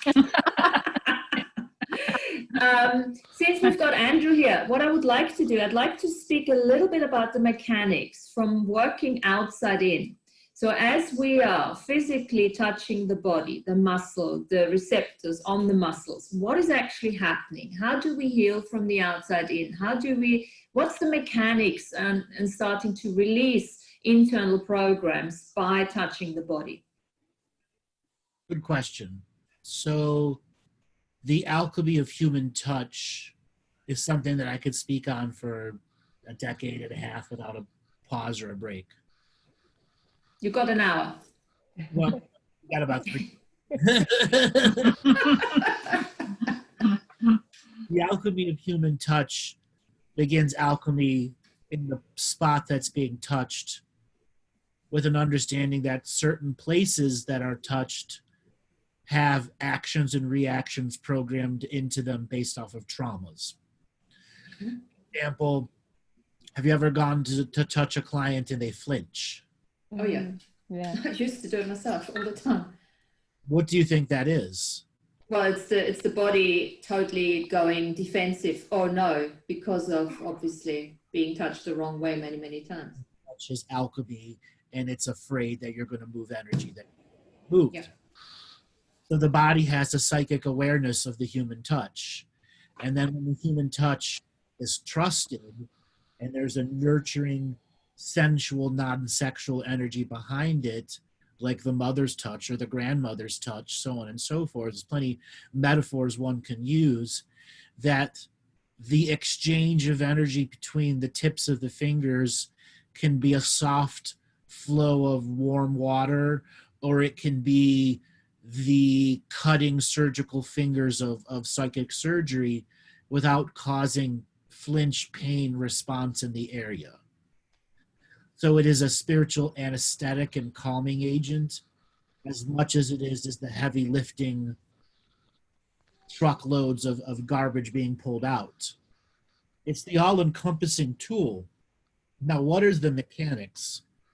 Soul is touching soul. But there are times where the soul of the healer is touching a spot which is only programmed. And you got to get the program moved around enough, vortexed enough, so that the soul can connect to the other side, soul to soul connection, in which the body wisdom then breaks down the electromagnetic trauma of the frequency itself. And then how the waters in and around the area are programmed with the trauma. And then how the muscular structure itself, the individual mitochondrial power plants, have an internal program of less energy or more energy or too much energy, so on and so forth. And the touch can allow the bad data and information to be pulled out, and then the right data put back into the place. That's the short answer. The long answer is it's a soul-to-soul touch connection that creates alchemy. Mm-hmm. You're alchemy. So I've got to write your questions down for Andrew, yeah, so that we don't forget them. Let me ask you the first question here. So you just saying like you touch a program. So what about the holographic distribution of everything? Everything is contained in every cell, in every molecule. How can you just touch? I've got a program here in my biceps, that type of thing. You've got programs all over your body, but you don't just walk up to a person, touch them in one place, and that's their healing. You touch them. Okay, so I think I just got this too simplistic now that you were saying you can actually touch a certain spot on the body and you're touching a program. Or you're touching a dozen programs in a minute to get a sample of the dozen programs. So what alchemy is the next level? Sometimes I like to touch a body in one place because it's a program over there, touch a body in another place, and get the programs to attack each other and waste their energy. Yes, I remember you saying that in the last session where you are actually, working on the parasympathetic and the sympathetic and change the coding. To break down the amount of energy that's stored inside the program's bank accounts, which is just to rob Peter to pay Paul event. So when you get a program to exert power over another program, it's robbing energy from other programs, and it allows you to see what's going on in the generality of the body. And how will that play out? The mechanics of that. Sorry, Mary. Yeah, no, it's okay. I think we asked the same question, Laura. Okay, what are the mechanics of that, Andrew? What are you feeling a different frequency when you're feeling the programs? Not necessarily. Sometimes the programs have camouflage on them, and you've got to get them into a mode where their chameleon-like energy changes so you can identify what it is. Remember, the program's trying to mimic the I am, and sometimes it's really good at it. So how would we, Andrew, as people that don't have your level of awareness, know if we are dealing with a program or some other energy? Usually it gives you the metaphorical middle finger. I'm not nothing you can fucking do. I'm a stubborn ass energy spot and nah. From a touch perspective, it's probably what you were saying earlier, that like you feel it's like almost popping you back. Like, no, don't touch me, that type of stuff. Sometimes it wants to lure you in and steal energy from you.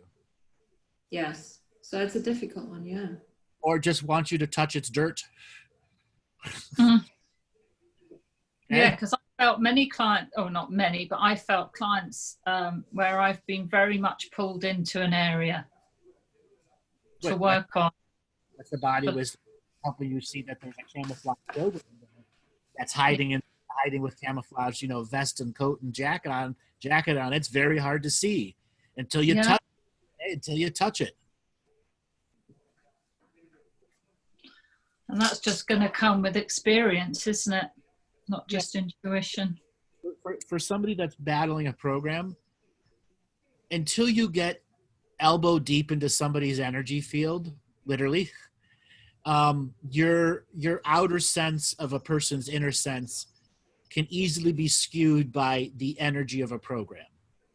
But if you know that programs create these chameleon-like effects and don't enter their body with your awareness, observe from afar, like a hunter with a scope, looking 1 inch, move it, 1 inch, move it, and scanning each time before you movement for the things that don't add up. You'll be able to see programs and then metaphorically shoot a dot of energy at it and see how it responds. Is it right that all programs that go round the vagus nerve? No, some hide far away from the vagus nerve. They hide some of their core energies far away from the vagus nerve, and the vagus nerve is just the steering center for the program. And It's yes, the high- and if you destroy the steering center, is the program gone? No, it's hidden somewhere else in the body, usually But to it's- one of the main organs. But is Yeah, it's the organs. vagus nerve that gives it the access? Well, the vagus nerve is because it's the potent power to evolve Okay. out of being a program into the next level of, holy shit, what the hell's going on with me?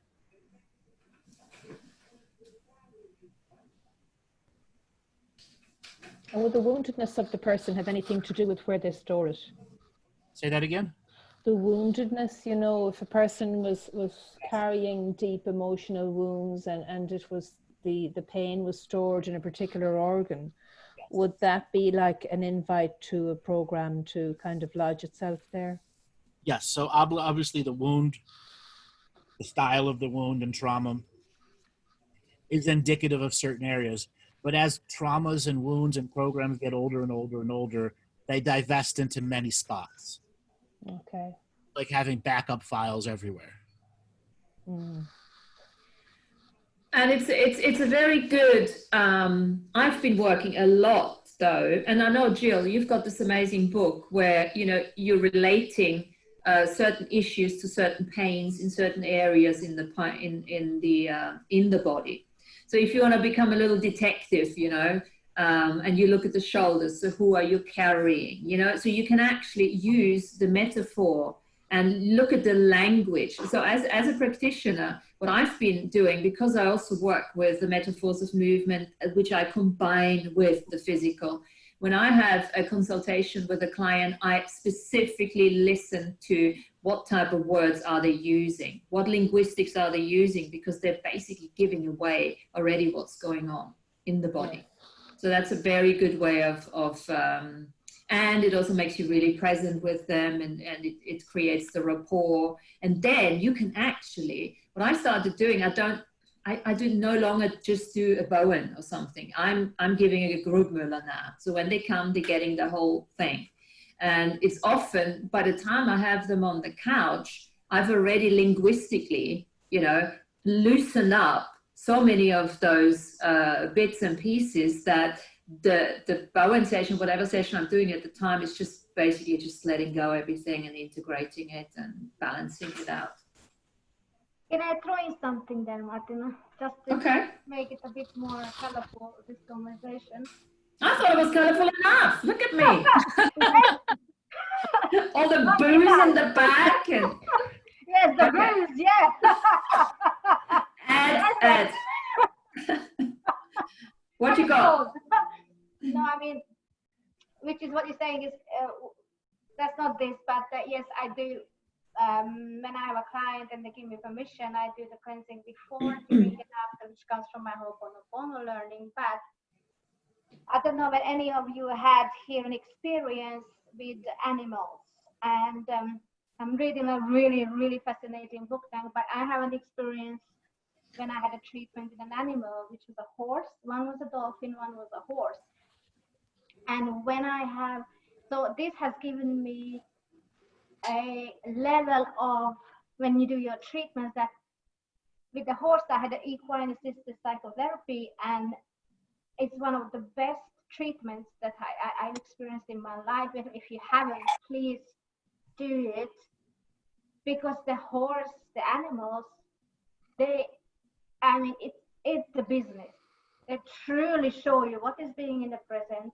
They truly show you that when you have a client, how it's done. It's like they mean the business. And it was just incredible. Yeah. The amount of stuff I let go. I mean, especially after the dolphin. I mean, the horse. I mean, the both. But it was like the healing was. They don't care.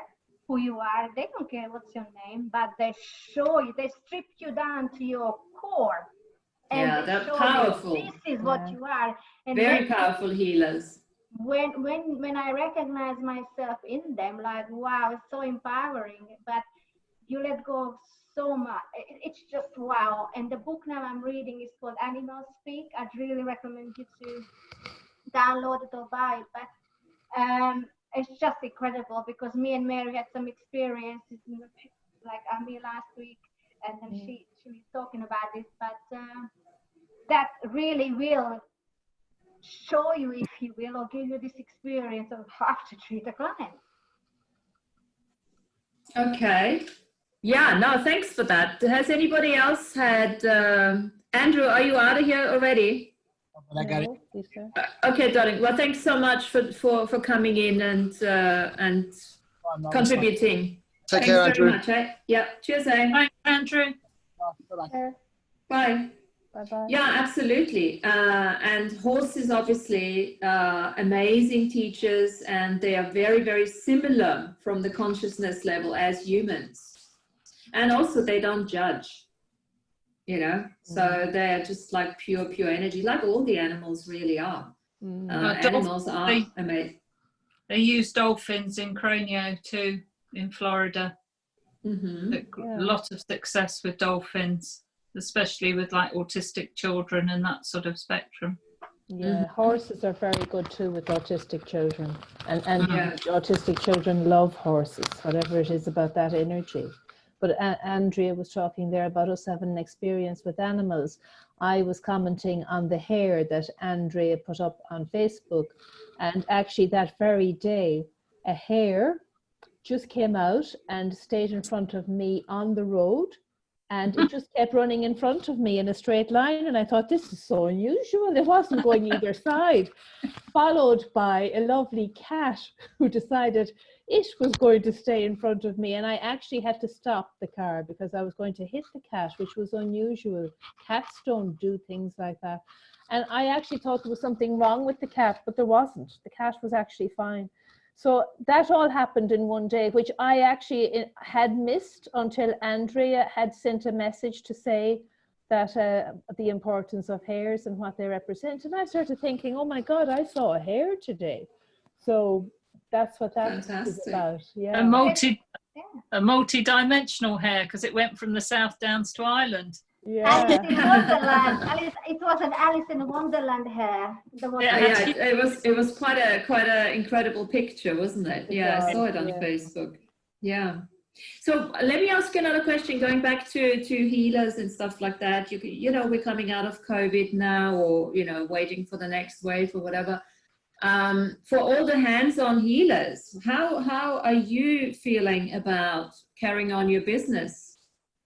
Are you going straight back into getting those people on the couch, or are you opting out for going into more distance healings, or what? How is it for you guys? Well, for me, I don't. Changed on that. Yeah, for me, I don't really do much reflexology, Martina. So, my counselling has gone to online, so it will stay like that now. Really. I don't think I will revert back to meeting people one-to-one, because I don't think it's really safe, and I don't think the clients actually like it either. Yeah. So that's what I'll be doing. But would you also say that, you know, over time and with the explorations that we have been undergoing, is that, I mean, there's always a place for physical healing, you know, because it's just nurturing and nourishing and all of that.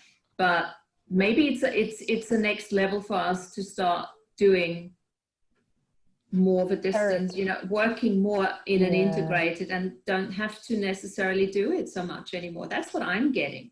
If you're a being on the path to self-mastery, then you know, I mean, I'm not willing to touch anybody. I just until I know exactly what's going on, until things are clearer, I'm not going anywhere or doing anything, you know. But it is a point. It is a time for us to you know, research what we've already learned, to put into practice other modalities, to learn and develop and grow. If you're put on the path to self-mastery, it will naturally be what happens, you know.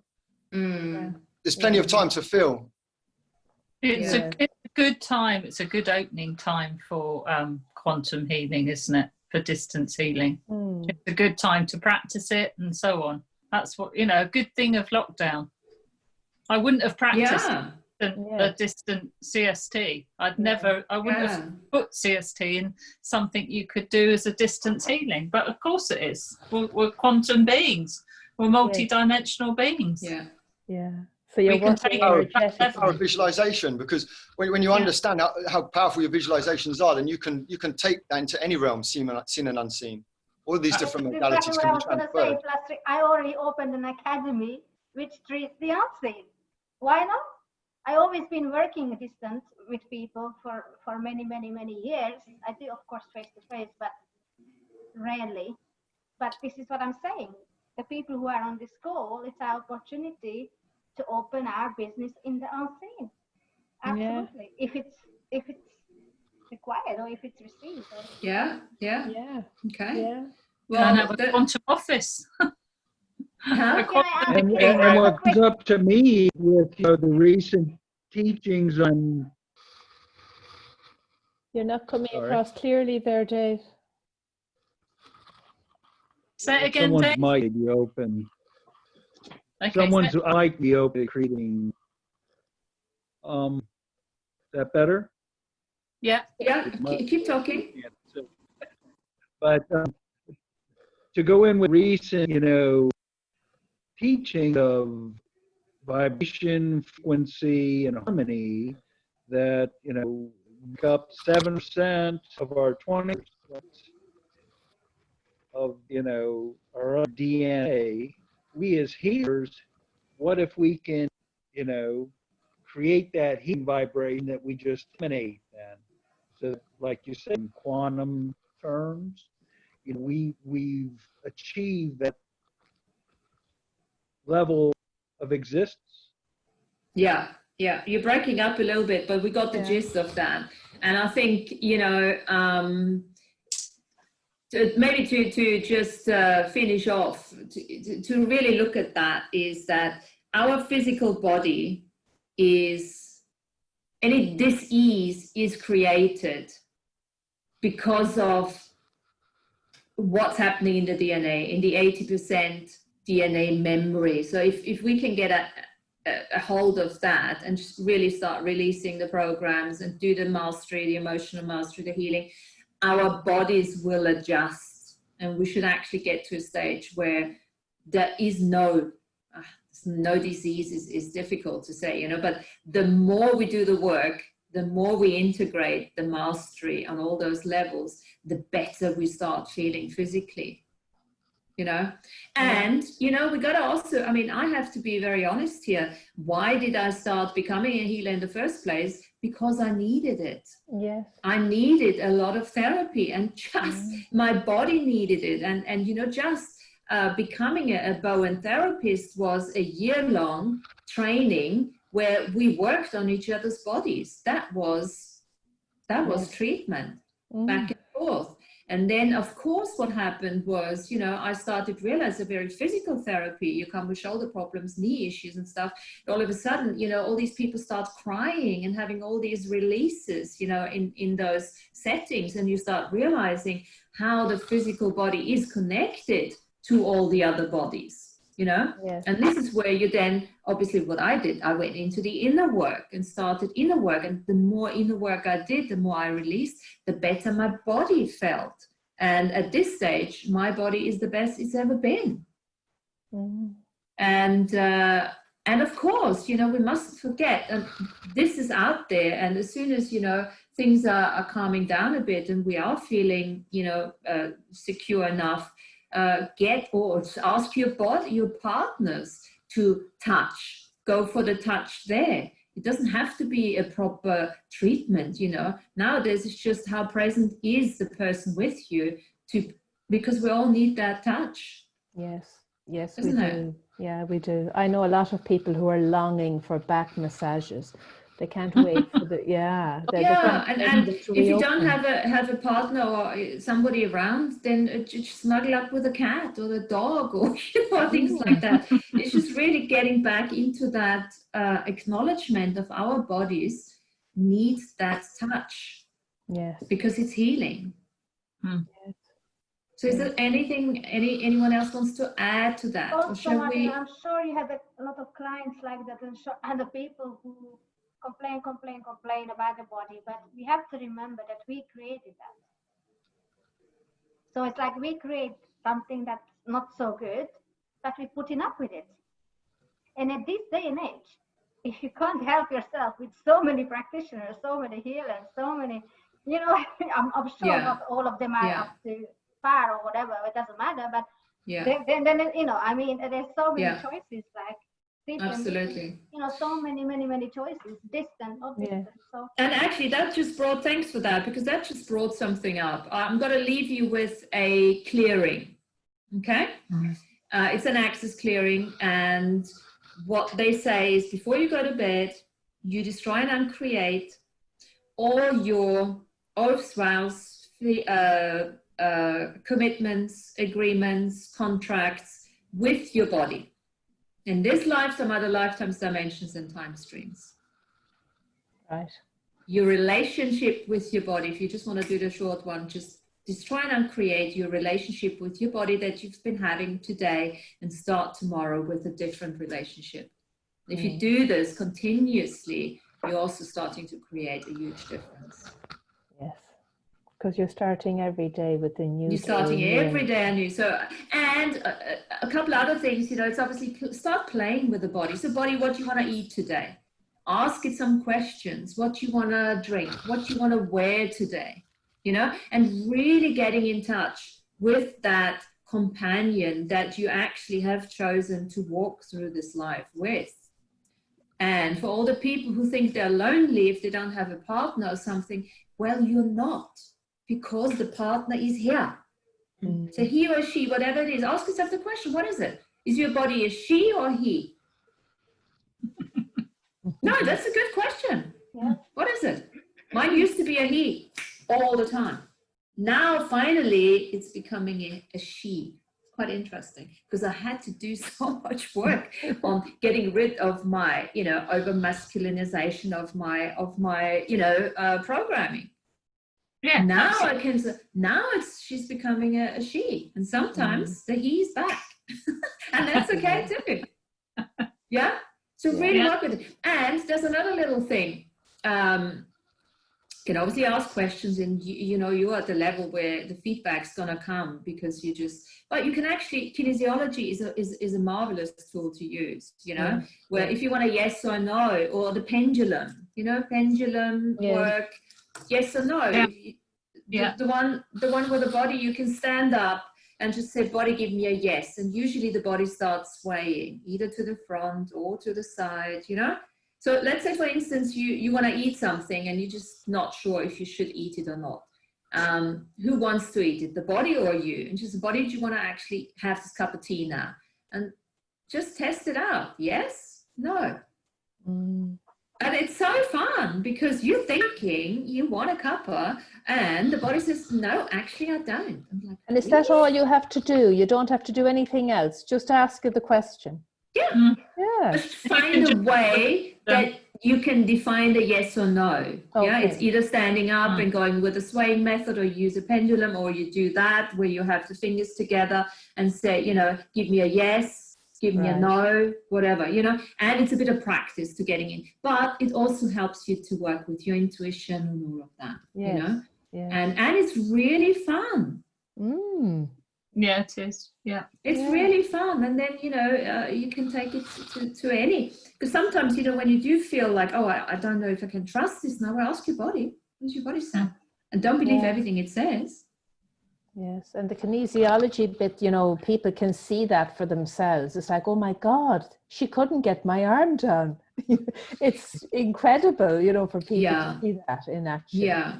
And you can test, you know, for food allergies yourself, you know, if you feel like you eat something and you feel like, oh, this is bloats me up or whatever, just test it, put it onto your tummy and just use any of those things. So there is a lot to be done, a lot. And actually, why do we have a body? Well, because we want to have some fun with it. to get moving, you know, feed it nicely with stuff that it wants to eat, and really, you know, start having a bit of fun with it. Yes. Not like what we are so used to, like what we kicked it off in the beginning, judging it all the time. You know, I'm too fat, I'm too thin, I'm this and that, you know. And looking for, you know, elaborate treatments, whereas actually something simple might be exactly what your body needs. And putting your own hands on it. I do a lot of that. I do a lot of self-healing. Right. You know, whichever way you want to, you know, connect to the heart, connect your belly to the heart, that type of stuff. There's so many body processes that you can do that are so fucking simple that you even think they make it's, you know, it doesn't work because it's that simple. Well, it is that simple. It is, really is.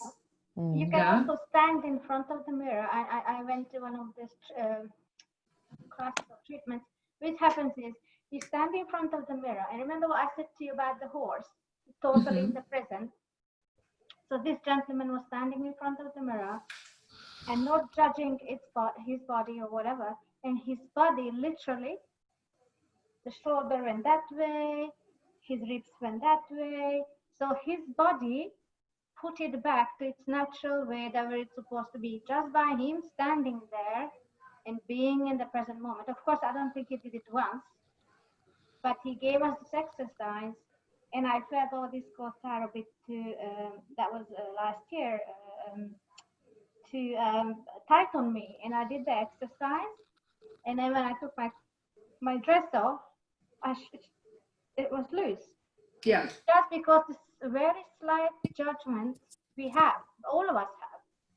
And this, and like he said, just, but if you are in total in the present, your body will actually locate back to wherever it is. It was fascinating. Yeah. Well, that's great. Well, let's practice all of that. And also, you know, of course, then we got Dave with the Tai Chi, or we got yoga, or whatever sticks to you. Do you do this? Martina, I've got to go. Sorry, guys. Okay, darling. Well, we're going to close it off anyway. Lovely to see you, and we'll see you again, yeah? Yes. Thanks, you. See you soon. Yeah. Bye. Bye. Bye. Bye. So sorry, Andrea. Ask my your question question. today was that this is Tai Chi or Qigong? Oh, Qigong. Qigong. My mistake. Dave, do you do this online, as in you facilitate people online, or how does that work? How do you work with this? Could you repeat that? Do you facilitate your Qigong online? I think you got a client here. Or let's say if you have a client, do you do this online? Not right now. I have taught in gyms but right now it's just my own personal practice that I do it. Yeah, that's what I mean. My other job doesn't allow time. Oh, okay. But it's something you probably will consider at some stage, you know. Right, and to add something else to the body work that we were talking about, you know, for self-massage or something. You know, I created, you know, sticks, you know, like a little apple tree, you know, was coming from another, and it was from a branch of another tree. And if you, when they're green, you can peel the bark right off, and you have smooth surface, and then you can use it to get your back different areas and release those spots. Wow. You know, on the calves, it's really, you'll find a pain spot that everyone has, and it's like, oh, okay, yeah, it feels better. But you can do that kind of like Chui Na in the 8 branches that I mentioned before. Self-massage was one of the things that you could do for yourself. So let me actually just have a look. Stimulating the vagus nerve to increase the vagal tone. Jill and I, we went on to that workshop was Kim Dowdell. Okay, so that's Kim's thingy there. We got, so singing and chanting and humming. So this is a little bit what we were talking early on, you know, singing, humming, chanting, all of that is really good to increase that vagal tone, to really help you to relax and to get into the present more. Deep, slow breathing, you know, so really like what we always do in yoga. So really focusing on the breath and deepening the breath. Cold, you see, this is quite interesting. You know, this Wim Hof guy who does all this swimming in the cold, in the ice and everything. So having cold showers is something that really helps with the body to stimulate the vagus nerve. So that's one of the things. Then, of course, we got the vagus nerve. Well, actually, we can do this. If you guys want to do this, we can do the vagus nerve meditation. Do you want me to read it to you? Yeah, why not? Yeah, We finish nice. off? Okay, so let me just see what else we got. And then we do the vagus nerve meditation. And the vagus nerve meditation I've written pretty much when we did that workshop. And I included lots of the stuff that we were learning. And it is available on the earthnouveau.com website. So you can always take it from there and then record it yourself and then just lie down for 5 minutes or whatever it takes. Playing a musical instrument. Yeah, so anything to do with sound. We got Sue on the call. Sue is a sound healer. So she works a lot with sound, helping the body to relax, changing the vibration, the harmony, the frequency, and all of that. Yawning. Yeah. Yeah. So be around boring people a lot. Is Andrew gone? Yawning. Andrew's gone, yeah. That resets the brain and the vagal nerve. It's a powerful innate reset button. Yoga, including facial yoga, meditation, of course, that type of stuff. Laughter, the more you can laugh, that really, really works with regards to the vagus nerve. Smile, so anything with the face to really start activating the facial muscles and stuff like that. So I think facial yoga is actually quite good. I need to look into this. Positive social interaction. So please, every Wednesday coming onto our Zoom is very important to reset the vagus nerve. Okay? And spreading the word and giving us 5-star feedback. Yes. And is that good for you? Yes, that's very good for our vagus nerve and for yours. Prayer. And we're talking, of course, nothing religious, but if you want to, that too. But that type of prayer, like what Laura gave us today, and we will also put that onto the Earth Nouveau, won't we? So they can download it from there. Probiotics, very good, because you're working with the digestive system. Exercise, any type of exercise, massage, acupressure and acupuncture points. Oh, sleep and lay on the right side. That's an interesting one. Studies have found that laying on your right side increases the heart rate variability. Here, who's yawning? Fantastic, it's working. And the vagal activation more than your left or tummy. So sleeping on the right side. Lying on your back apparently leads to the lowest vagal activation. So check it out. Gargling, Dave, gargling, we talked about that. With salt water or without, gargling is really, really good because you're working the muscles in the back of the throat here. Flexible necks. And we talked about, salt water gargle first thing in the morning. Yep. Helps clear from the sleep and gets that kind of thick coating out of your throat and is a good practice. Yeah. Okay, well, that's enough now. Actually, Martin, I put your vagus nerve. I did them a chocolate, which you haven't eaten, unfortunately, what Laura did. But I put the vagus nerve as well into the food. When I printed it out, I put it on the things, and I was reading it as I was giving it a healing, and I put it into my kimchi as well. So it came out quite good. Fantastic. So we got vagus nerve chocolates too. How does it get better than that? It is. I must say, I've recorded it, Martina, and I listen to it often. It's a great one too. Yeah. Do you want to do it? Yeah. Do you want to do it to finish it off? Yes. Okay. Then just make yourself comfortable and sit back, close your eyes there for a moment. And you can do the exercise. There's an eye exercise in this one. You can do it with the eyes closed or open. Okay, so I, as the I am apex being of the now. So just, okay, sit yourself down, make sure your feet are on the floor, you're nicely grounded. You may want to bring your palms up so that you have a little receiving mode going on here. Close your eyes and just take a couple of deep breaths in first. Breathe in from your tailbone all the way up into the crown, and then exhale back down again. And maybe you do want to turn your sounds off too, so that we don't have any interruptions here. Good.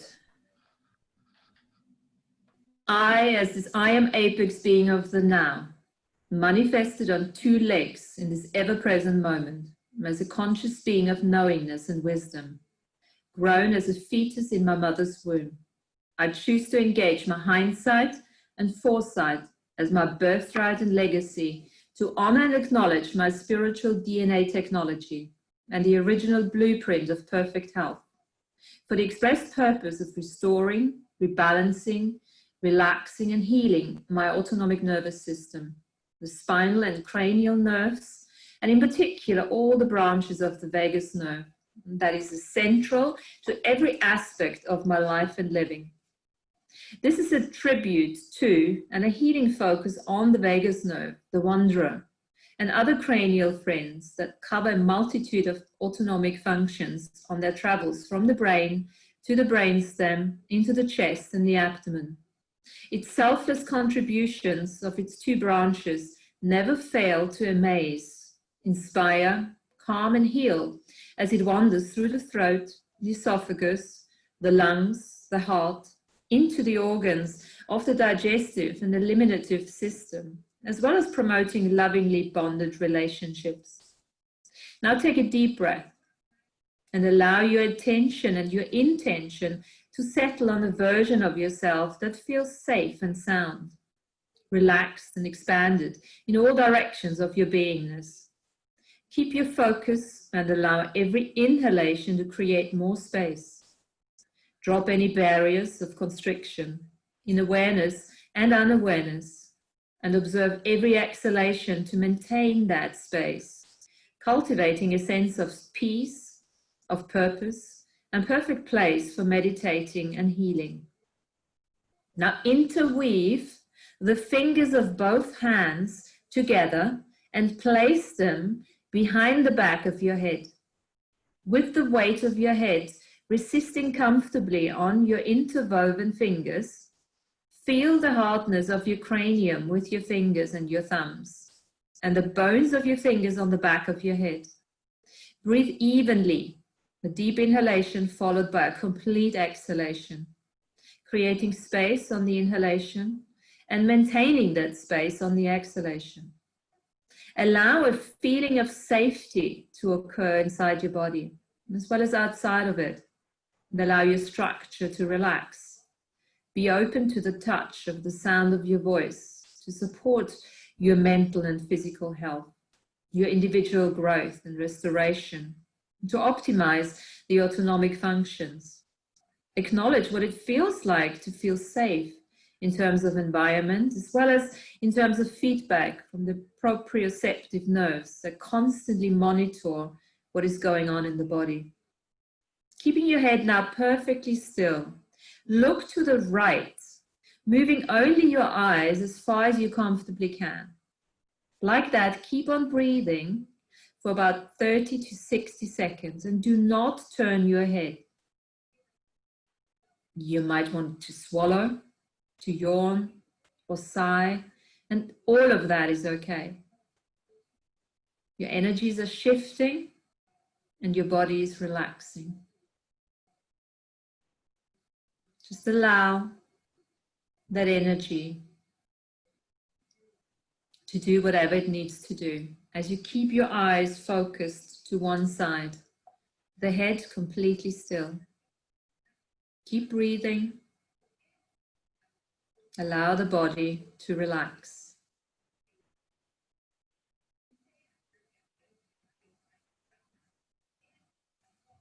Now, with the head remaining unmoved, look to the other side and repeat the process of breathing, keeping your head completely still.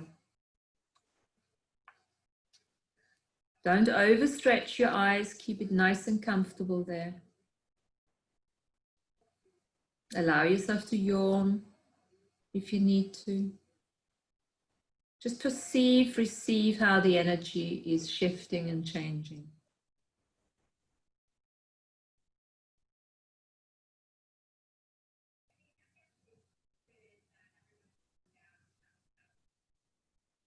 And then slowly and gently bring your attention back to your breath. Relax, unwind, release the eyes, release the hands. Bring them back down onto your thighs. Just take a really deep, long inhalation, a steady breath here. Your sympathetic and your parasympathetic resting peacefully, your muscles relaxed, the blood flow circulation continuously restoring as the autonomic nervous system calms down even more. With every conscious breath that you take, honor your pranic body, honor your physical biology, your coexistence in the here and now. No more running from the imaginary tiger. The baddies have left the building long ago. No more withdrawing from the world, avoiding people, avoiding intimate relationships, places, spaces of socially engaging. No more hiding in solitary existence, giving rise to addictions and disconnecting from this world. Now is the time to bond, to reach out again for mutual contribution in equal co-creation, non-competition, in non-hierarchical order. Breathe evenly and allow the spiritual DNA technology and your magical, mystical skill sets to switch on, to assist you in making the unknown known. Keep detoxifying and freeing the branches of the vagus nerve from the sharp claws of the global narrative. It is your birthright, your legacy, and your responsibility to claim and to realize the magic that you truly be, and to begin to practice these mystical skills that will raise your frequency and psychic awareness 1,000-fold. I now invite in for you to invite all your younger versions of the self that can give testimony of trauma, drama, and disease. All aspects of your I am presence, who in unawareness, through tacit consent, has biomimetically mimicked other people's pathways, pains, and realities, and embodied those distorted energies of anguish and distress. Just call them forth now for liberation. Give your full permission to let go of all the charges and polarity, all the electromagnetic energies of distorted love stored in the atoms of your bodies and in between.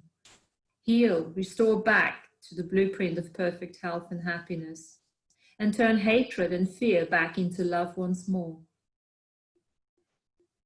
Herewith demand back your birthright to travel beyond time and space, whilst owning the joy of having a physical body that will deliver you the pleasures, the ecstasy, the intensity, the potent re- and co-creation with your fellow kind in deep personal sacred communion and intimate union to reach those higher levels of consciousness with total ease, joy, and bliss. Let us now light the torch of new beginnings and choose awareness over fear, as fear is no longer your friend but foe in times of thrival versus old survival. Do not fall prey to stressful hyperaction, defensive triggers of reaction and response leading you astray, away from your happiness and joy into depression, aggression, regression, subression, as neither nor gives you the sense of relaxed safety that you're striving for. The time is now. The energies are with you. Now go into the playing field of conscious awareness exploration. Be the wise and sovereign master in sacred neutral co-creation, including everything and judging nothing. Claim back now your potency, your choice of choices, 360-degree vision to act and react without killing your kind body, to once again embrace your psychic skills to astral travel, and become the dreamtime creator that you truly be. Your galactic shards, parts, and avatars have been waiting patiently to merge and serve you once again and share the way as way seekers, peacekeepers, and leaders of this new paradigm. Now clearly state that you do not consent to any atrophy, entropy, and antipathy of awareness seen or unseen, not in this or any other reality, dimension, and time stream that diminishes, rips apart, or fights the harmony and evolution of your autonomic DNA technology functions and your birthrights, your rights as a spiritually awakening, sovereign, free-willed being. Say to yourself, I now take on the mentorship of responsibility to consciously connect and activate the new strands of my spiritual DNA technology. And I acknowledge the importance of trusting and surrendering to a balanced autonomic nervous system. I herewith connect in gratitude to the vagus nerve, the great wanderer and magician of all cranial nerves, not only for physical, emotional, resting and restoring my vehicle of experience, or for cultivating optimal health, wealth, and prosperity, but also for helping me to generate and maintain intimate relationships, friendships, and communications amongst all celestial kind in this fifth world of peace. And so it is. Aho. Now I want you to bring back your awareness to your body. Take your breath, take a deep one inhalation all the way from the tailbone up into the crown, and then just exhale all the way down. Couple more of those, and then just come back in your own time. Open your eyes, come back into the room, and we're going to finish off the class or the session with an Om. No, we don't have to do an Om. I was just thinking, I just saw myself transported into a yoga session. So I'll Om it out. No, that's lovely. How was that for you guys? Yeah, was it nice? I love it. Oh, lovely. Yeah, beautiful. Beautiful. Thank you, Martina. Great stuff. Well, I think that sets you up for a lovely evening. Enjoy your evenings. Love your bodies. And thanks for being here and for your contributions. And we see you next week. Yes, I really enjoyed the show. Yeah, thanks for another great session. Thank you. Thank Thank you. you, guys. Oh, one question. Who wants to transcribe the session? You can think about it. Any volunteers? I'm taking them. Okay. And it doesn't have to be everything, just the things, you know.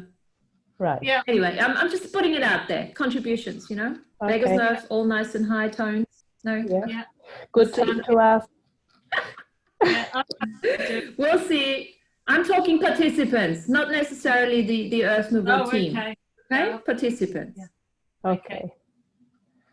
Okay. But no stress, yeah? It was just an idea. I just came up. Right. Doesn't have to be. Okay, guys, I'll see you soon, right? See you next week. Bye. Bye. Cheers. Ciao, bye. Bye. Bye.